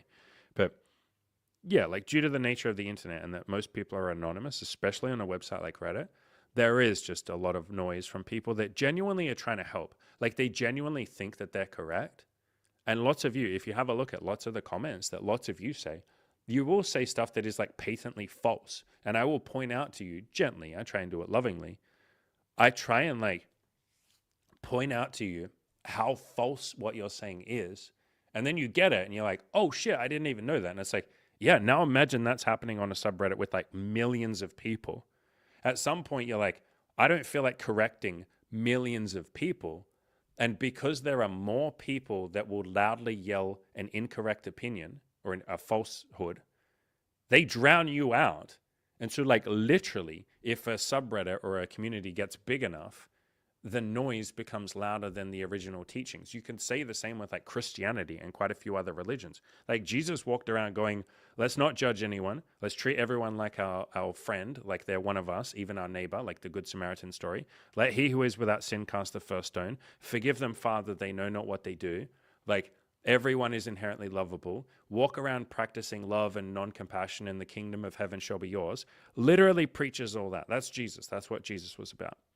And then people go, hey, we should start wars over this shit. Just because there's more loud people who get the original message wrong in religion versus like the people that get it or the person that originally said it. And so we often go to the noisy people before we will go to the person that actually fucking started the religion or that is experienced and has proof. And so, yeah, I will only ever have love and compassion for the red pill. But I don't spend a whole lot of time there just because the people that actually know what they're talking about, that have some experience, and I'm not saying I know everything, I would never say that, but like the people that have proof and have done the things that other people are talking about, wanting to do, that person just gets drowned out. And at some point they're just like, well, why would I stay here when I'm getting drowned out? There's no real thank you. There's some thank yous, but this doesn't massively benefit me. I was just trying to be nice and give back to the community that helped me at the start. Why would I stay here? And I've talked to quite a lot of people that have sort of moved on from the red pill. Again, it was a beautiful stepping stone and they're grateful for it, but they're like, yeah, the red pill's really noisy. There's lots of guys that are inexperienced and don't really know what they're talking about. So like, I'm not going to hang around there. It's just like very noisy. Phoenix, wasn't he selling an actual red pill necklace for a while? Who? If you mean me, no. I haven't sold anything like that. I've never sold any physical product. I've sold like my video courses. If you're talking about someone else, I don't know who you're talking about. No idea. Info Planet, your username fits your question. What are the top 3 books, videos, or ideas you've ever consumed? I'm not going to give you the best top 3 because there's just too many. So I'll give you 3, but I'm not saying these are the best. Also, you've thrown ideas in there, so that's almost not fair. How about I give you the top 3 ideas, actually? They're in the Play to Win video course. Like, that was the point of the fucking Play to Win video course. And there's more than 3. Basically, every idea in the Play to Win video course is one that, like, genuinely changed my life. That's the whole point of the course. I literally say that at the start. Like, these are all the things that have changed my life. So 3 ideas that have genuinely changed my life. Play to win instead of playing not to lose. Every problem has a solution. And everything is a story, and you're in control of the stories that you tell. Those 3 have like genuinely changed my life. Like, if you just understand that every problem has a solution, there's always something that you can do, and you start focusing on what you can do instead of what you can't do, my God, life just changes immediately. You're suddenly like the captain of your ship instead of the victim of life. And similar to that, if you play to win, like so many of you say, I'm scared of rejection. I'm worried about failing. I'm worried about mistakes. Like, you're obsessed with losing. You're like, I hope I don't lose. If you can drop that and go, how do I win? Like, enough of this losing bullshit, enough of this mistakes and failures and rejections. Why am I even talking about that? I want to win. Did I come out here to lose? Then why am I talking about losing? I came out here to win. Let's talk about winning. Like, focus on the thing you want, which is to win. That would change your life. And then if you can really wrap your head around the concept that everything is a story and you're in control of the stories that you tell, Holy fuck, man. Like, if you realize all of your opinions are just opinions and not facts, if you realize your limiting beliefs are just worries rather than facts, if you realize that I'm 5'6" doesn't have to be a statement of truth that no woman will like you. If you realize you're telling a story that being short means women won't like you, man, you suddenly stop taking yourself or your thoughts so seriously, and you actually go out there and have a really big impact on the world and your own life, obviously. So those are the 3 ideas that have helped me the most. There's probably other ideas. Maybe give yourself permission to suck and you don't have to suffer to reach your goals. Those 2 have definitely affected me a lot. In terms of top 3, like books, videos, ideas, video games, TV shows, number 1 has got to be The Good Place. And these aren't in any particular order. These are not in any order. So TV show The Good Place, that's got to be in the top 3 for sure. Like, absolutely. This TV show got to be in the top 3. Abso-fucking-lutely. In terms of like ethics, being a good person, being kind, in terms of self-improvement, it's a TV show about self-improvement, and you will not see it coming because the first, I don't know, 10 episodes of the show are just fun and quirky and interesting, really funny and interesting. But then the show takes a direction that you were not fucking expecting. And if any of you watch this show, do not get any spoilers because the plot twist will be like the most amazing plot twist you've ever seen in your life and stuff you were not expecting. The show goes in a beautiful direction that you would not expect. So that's got to be number 1. I don't know. Maybe Byron Katie has got to be up there, or David Hawkins. Like either one of those 2. So either of their books, like maybe Loving What Is by Byron Katie or Letting Go by David Hawkins. Either of those can take a spot in my top 3. I don't know which one I'd pick, so I'll just pick both. Honestly, it might sound funny, but The Matrix, the movie The Matrix, I've watched that like literally 100 times. Like that's got to be in there somewhere too. Like that really introduced me to the concept of like a lot of people might be living a life of complacency. I see that movie as like an analogy on how many people will live a life of complacency and they're not quite happy, but at the same time they're comfortable enough. And so they just put up with it like they're in a matrix and nothing's wrong. Like it's not bad, but there's just a few other people that come along and they're like, I'm not happy and I don't know why. I want something more and I'm not sure what it is. That's how I see that movie. And it's a movie about basically chasing your dreams. And I really like at the end of the movie, it's just kind of a sideways throwaway point. I believe it said, I can't remember if it said in the first or the second or the third movie, but in one of those movies, someone basically says, I think Neo might even say to like the architect or something, what will happen to the people that don't want to leave the Matrix? And they literally say they can stay. And I really like that. The movie didn't really judge people who want to be in a Matrix. It just said for those who don't, then it's imprisonment. But for those who want to be complacent and chill and like live a normal, comfortable life, they can. So I kind of liked that. So The Matrix has got to be in there as well. There's a bunch of other stuff that I would pick as well, like Spiritfarer, the video game. That's got to be up there. That's a meditation on life, death, and everything in between. Look at that fucking Steam rating. God damn it. 5 stars with 36,000 reviews. It's like ridiculously good. The Talos Principle 1 and 2 and both of the DLCs, that has to be up there. Movies, there's got to be a bunch of movies that I really love, but we could sit here forever and I could recommend stuff, but there's lots of stuff. I'm really grateful for all of the beautiful art, media, music, TV shows, video games and stuff that people have made, especially the stuff that's genuinely made to try and help you be better or help you be happier. I'm really grateful for that shit. Big Ant says, thanks for answering my question, bro. To add on, I'm curious what you would say you put more time into overall, dating or business? Business, 100% business. Yeah, I've done like 1,000, we've got to be getting close to 1,900 pieces of content now across my blog, my Spotify, my YouTube, and my email newsletter list that I send. We've got to be getting closer towards 2,000 soon. So that's like a lot. Yeah, dating was easy compared to business. For me, it's not going to be the same with everyone. Like other people might find business easy and dating really challenging and hard. But no, I've found like money way harder. Bengali Russian with the amazing meme profile picture says, thanks for the Tinder guide. It got me laid. Beautiful. I love that. I'm happy for you and I'm happy for her or whoever it is that you slept with. You might have slept with a man. I don't know. You might have slept with a woman. You might have slept with something in between. Who knows? But I'm happy for you and everyone who did it. Andy, do you have a Discord or group chat one can get access to? I certainly do in my coaching program.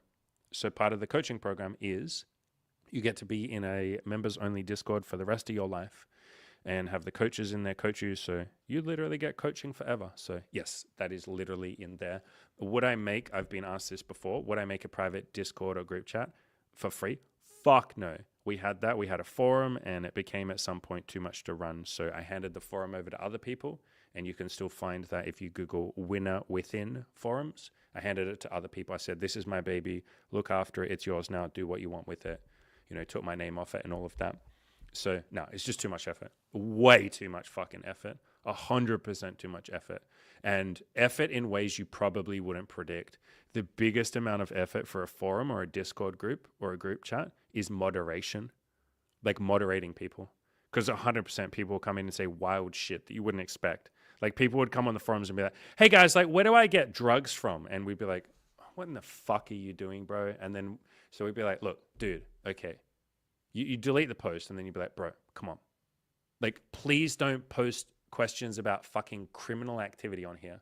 Or we'd get someone come in and be like, hey guys, like, I know we preach honesty and compassion and just being, you know, decent, whatever that means for you on here. But like, how do I fuck a lot of bitches and like not care about my pesky conscience and just do whatever I can do to get laid? And how do I lie and manipulate people? Like straight up, people would literally ask that on the forums. That was part of why I chopped myself off from the forums, because there were quite a few people going like, I'm going to just say whatever I need to say to get laid, and getting laid is all I care about, and fuck how the other person feels. And I was like, Cam and I just don't have time to moderate this or get in there. It's not even moderation. You'd get in there and gently say to the person, hey brother, I get it. I wanted to get laid. I lied. I know how that feels. It doesn't make you feel good. Like you basically have to coach the person. And at some point I just didn't have the energy for it. So would I ever make a Discord or a group chat for free? Fuck no, never. I already did. I made a forum and handed it over. Any of you are welcome to. Please don't put my name on it. Like I do not wish to be associated with anything that I'm not part of, or like, and I can't stop you from doing that, but like, I do not endorse or condone anything that I'm not a part of. But yeah, make a Discord if you want to, bro. And this is what I used to do. So here are your options. If you want a Discord group or people that you care about, coaching program is going to be the top tier. Pay once. Yes, it's $11,000. We have payment plans, blah, blah, blah. If you can afford that, pay that. That's your best access to some sort of group of absolute legends. Like every coaching client absolutely crushes their goals. And you talk to all of them for the rest of your life, and they'll keep you accountable. That's like the freaking Rolls Royce Lamborghini of like accountability groups. Below that would be something like, I don't know, maybe probably a group of your own friends or some sort of forum would be below that. That's obviously free. You could also use the comment section on my channel. I do not read every comment. I do not reply to every comment. I do not do videos on every comment, but like there are people in the comments that will be nice to you. That's free. You can make your own sort of group. Like go on meetup.com, go make friends, go cold approach strangers if you want to, and just look for, hunt for, actively ask for guys or girls that are working on their goals, and then make like a group Telegram or WhatsApp chat. I did this when I was first working on my sex and dating life. I had a group chat with 2 other dudes, and we would literally just like push each other on talking to girls and stuff like that. So you can do that. That's free. So all these different ways of finding accountability. There's plenty of options out there, man. But yes, goals are way easier if you have other people to help you, for sure. Phoenix says, Reddit has a questionable definition of woman too. Yeah. If you're talking about the red pill, for sure. Or Reddit in general, I guess, yeah. Ben Robinson says, Merry Christmas, Andy, mate. Merry Christmas to you too, my friend. And maybe we'll finish up after this one. Dr. Chad Broman, the broest. That's the idea that Constantine faked Christianity. But yeah, so you're just talking about Christian history. Yeah. I did a video on this with my admittedly limited knowledge. What did I call it? It was called like guilt or sin or something. Because it was like some dude who asked, and he's like, maybe it was this one. I think it was this video. You can probably find it if you just search for the word religion. Actually, search for the word guilt. I did 2 videos on this. That's right. I remember now. So this video here, religion, guilt, shame, fear, and sex before marriage. And then this one here, a guy was like, God hates me for my sins. I can't be forgiven. So I talked a lot about I talked about Islam and Christianity and a few other religions as well, actually. And I talked about the history of them. I went through how, the Bible has been rewritten like fucking 300 times and often strays away from the original message of the prophet, who would be Jesus in that case. I talked about Islam and similar sort of things there. I talked about how, anyway, I talked about all of that there, and I talked more practical advice. I was like, look, you're full of guilt, you're full of shame, you're full of worry about sin and all of that fucking stuff. It's holding you back from being happy. What do you think would put more good out into the world? You walking around feeling ashamed of who you are and then not doing anything to make your life or other people's life better? Or you starting to process this guilt and this shame and all of this and then going out and making the world a happier place? And I talked about that, especially in this one here, where I talk about the karma points game. I've had a lot of people that come to me for religious guilt. And Brandon in the chat, who you've all seen in the live stream a bunch of times now, he came to me when he had a lot of religious guilt, or a lot of guilt from his past, I guess you would say. And he was worried that God was like mad at him or didn't love him or something like that. He let God down, basically, which fair enough. He'd done some things to hurt people. So I was like, all right, let's play the karma points game, brother. If you've hurt people in the past, you feel like you have negative karma. How would you make up for that? Would you quit and say, I'm full of guilt and sin and shame and I'm bad, which is what a lot of religions do. They're just like, no, you fucked up, you're bad. You have to go say sorry, which fine, great, start with that. But why don't we play a game? How many positive karma points can you accrue? What if you spend the rest of your life going out and doing kind things for people, making the world a better place? Will that balance out that shame that you feel? And yes, it will. Nothing heals the soul more than doing kind deeds for other people. And that's what I did. After I left prison, I literally felt like I'm a bad person. I hurt someone. I've hurt my family, all of that. How can I make up for this? And I tried for the rest of my life, and I'm still doing it now, though now it isn't out of guilt and shame. I try to make the world a happier place. And this is a TV show. I actually love this TV show to bits. It's called My Name is Earl. And literally the concept is a guy feels like he's done a lot of bad things. He's lied, he's cheated, he's committed crimes, he's hurt a lot of people, hasn't been nice. And he's like, my life fucking sucks. And maybe it's because I've kind of been a dick. And it's like, yeah, no shit. Yes. You've lied, you've manipulated, and lots of people don't like that. So you have made lots of enemies, and you certainly haven't made a lot of good friends who'll push you to greatness. And so he goes, what if I just go and make up for all of these deeds, these misdemeanors or whatever you want to call them? What if I go and make the world a better place and make up for it and say sorry to all these people and try and mend the wounds that I've caused? So that's a great show about that. Begant says, do you feel dating skills carry over to business? Of course they do, absolutely, because all self-improvement skills carry over to anything. So a rising tide carries all ships. As you lift any one of your areas up, all of the other areas lift up. You say you wonder why? Ask me this question tomorrow. I'm really, really, really, really, really, really, really tired. So we're going to finish up in like 5 minutes. So ask me this question tomorrow if you want. Just copy paste it again. King Cold says, I like older women. That's cool. Older women are nice. Info Planet, thanks for those resources. Last question, if you don't mind. What is the proudest video article you made on your website or videos? I'm not really proud of any of them. We can have a big... Ask me this tomorrow. I'll give you a better answer. I'm not proud of any of them. Pride. We can talk about pride. We'll have a big, long conversation about pride tomorrow. But if you say, which one do I feel is the most helpful to people? I don't know. It's hard to even answer this question. Like, because with so many metrics that we could measure this by, like the one I put the most effort into, that's going to be the Play to Win video course or the Tinder guide. The one that I feel is the most helpful to people, Play to Win video course. Absolutely, hands down. The one that the most people have commented on, the Tinder guide. The one that gets the most views, the Tinder guide. The one that has affected people the most, my depression series. And maybe the article, if you feel hopeless and helpless, what to do about it. I've had the most emails from people saying like, I was in a really dark place. I had 2 people email me and say, I was going to kill myself. Literally. I was literally going to kill myself. And I checked your website and I just Googled, don't kill yourself. And your article, Don't Kill Yourself, came up. And I read that and like, I think I'll wait. I'm going to wait a couple of months. And then I had that same person email me like a year later and be like, because I emailed him back and gave him some advice. He emailed a year later and he's like, dude, yeah, a year ago I was literally going to die, dude. I straight up was going to kill myself. I read your article. I've improved myself over the last year and taken a lot of action.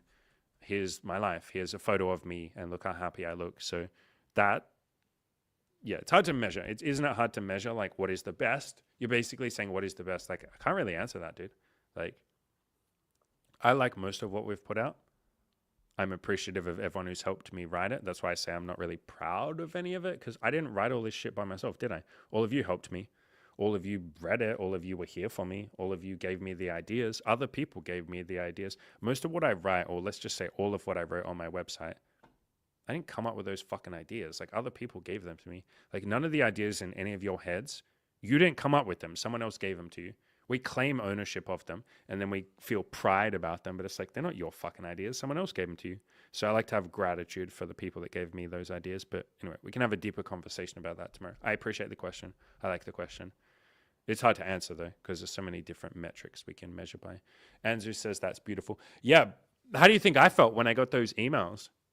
Going like, dude, I was going to kill myself, but like, I'm not now. And like, thank you. It's like, holy shit. Those were the moments where I was like, okay, no matter what happens, even if this business doesn't work out and I'm doing this for free, I will still do this in some capacity. Because I was like, there might be one more person out there at some point in their life that reads something I wrote or watches something I say and goes, okay, I'm going to be happy now. I'm not going to kill myself, or I'm going to build a beautiful life. Like, and as long as that is true, as long as there is a breath in my body, I'll keep doing that shit and putting that out into the world. Like, because of stuff like that.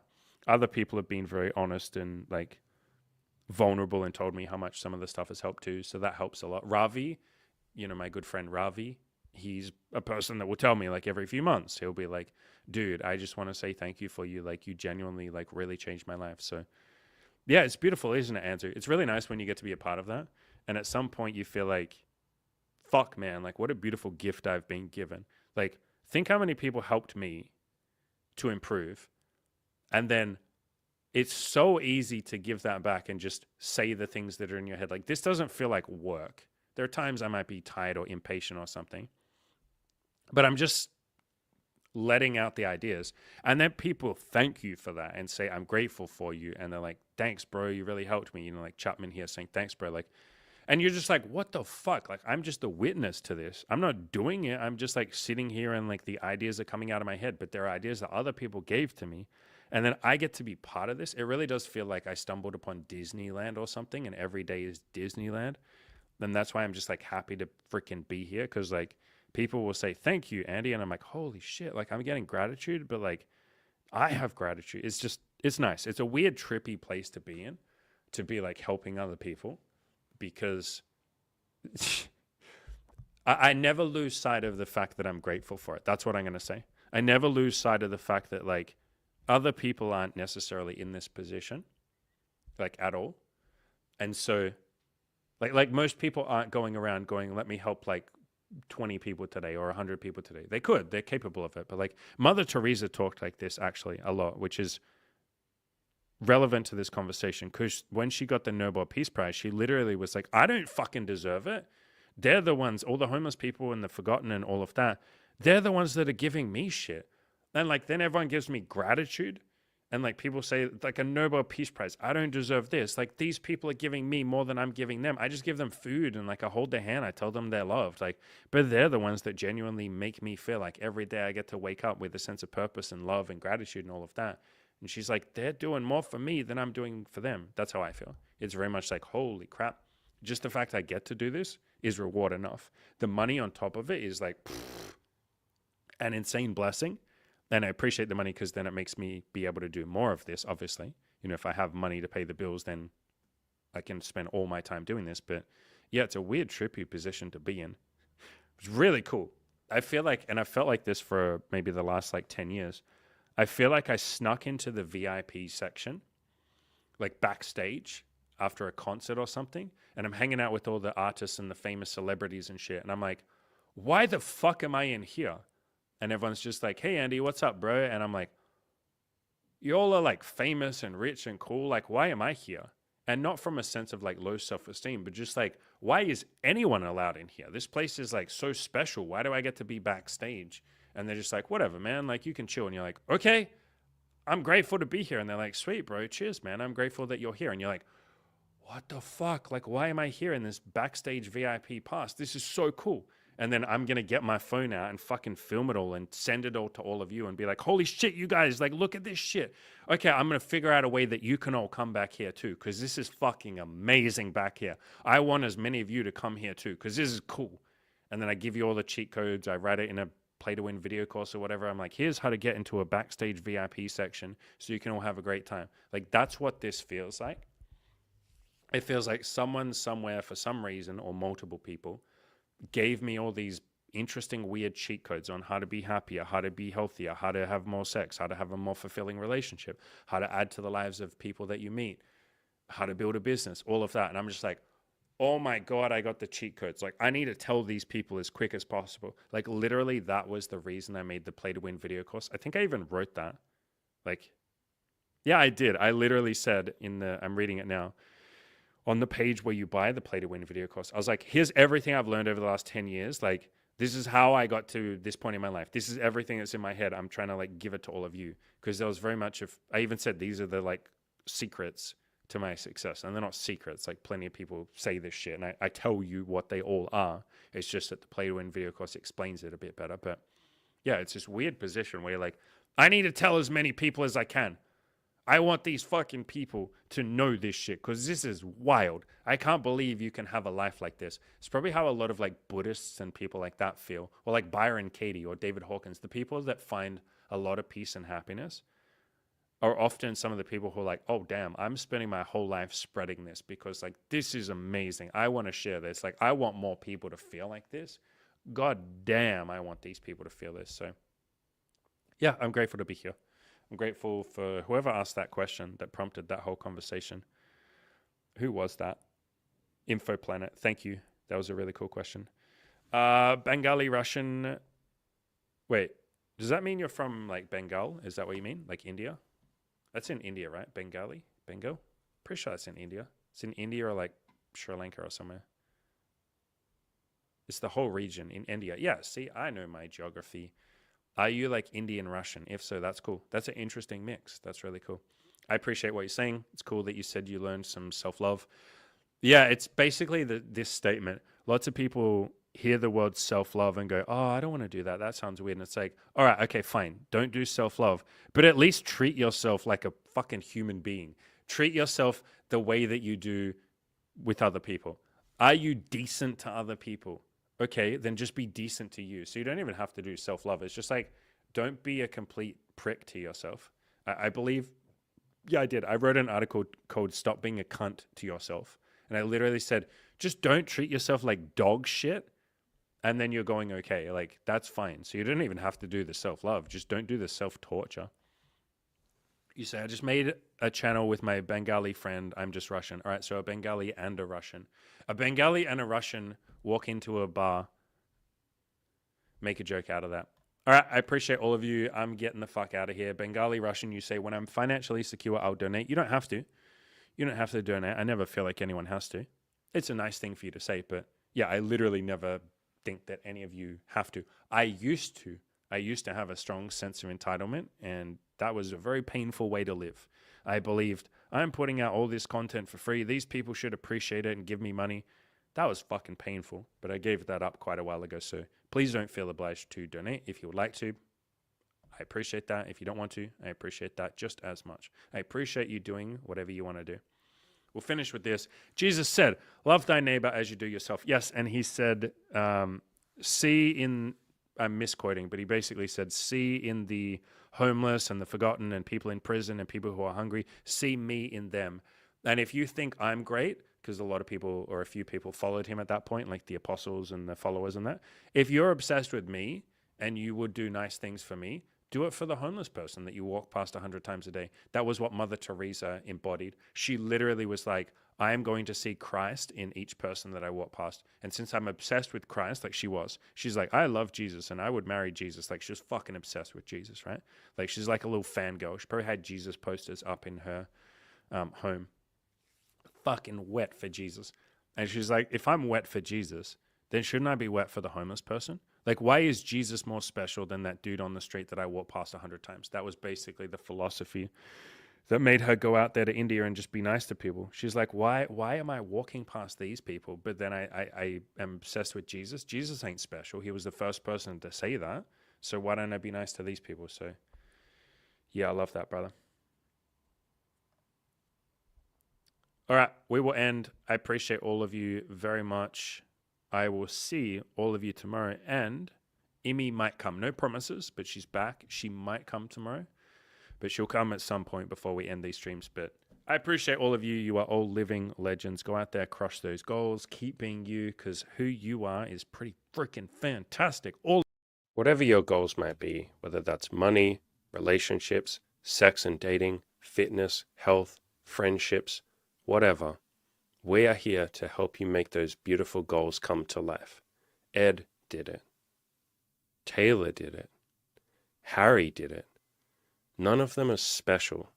If you're listening to this, you know you're capable of more than you're currently giving. You already want something more than what everybody else around you seems to be content with. You want to achieve more, be more, give more to the world. You know it, and I know it. You're destined for something beautiful. Click the link to the coaching in the description below, and let us help you get there. Happiness starts today.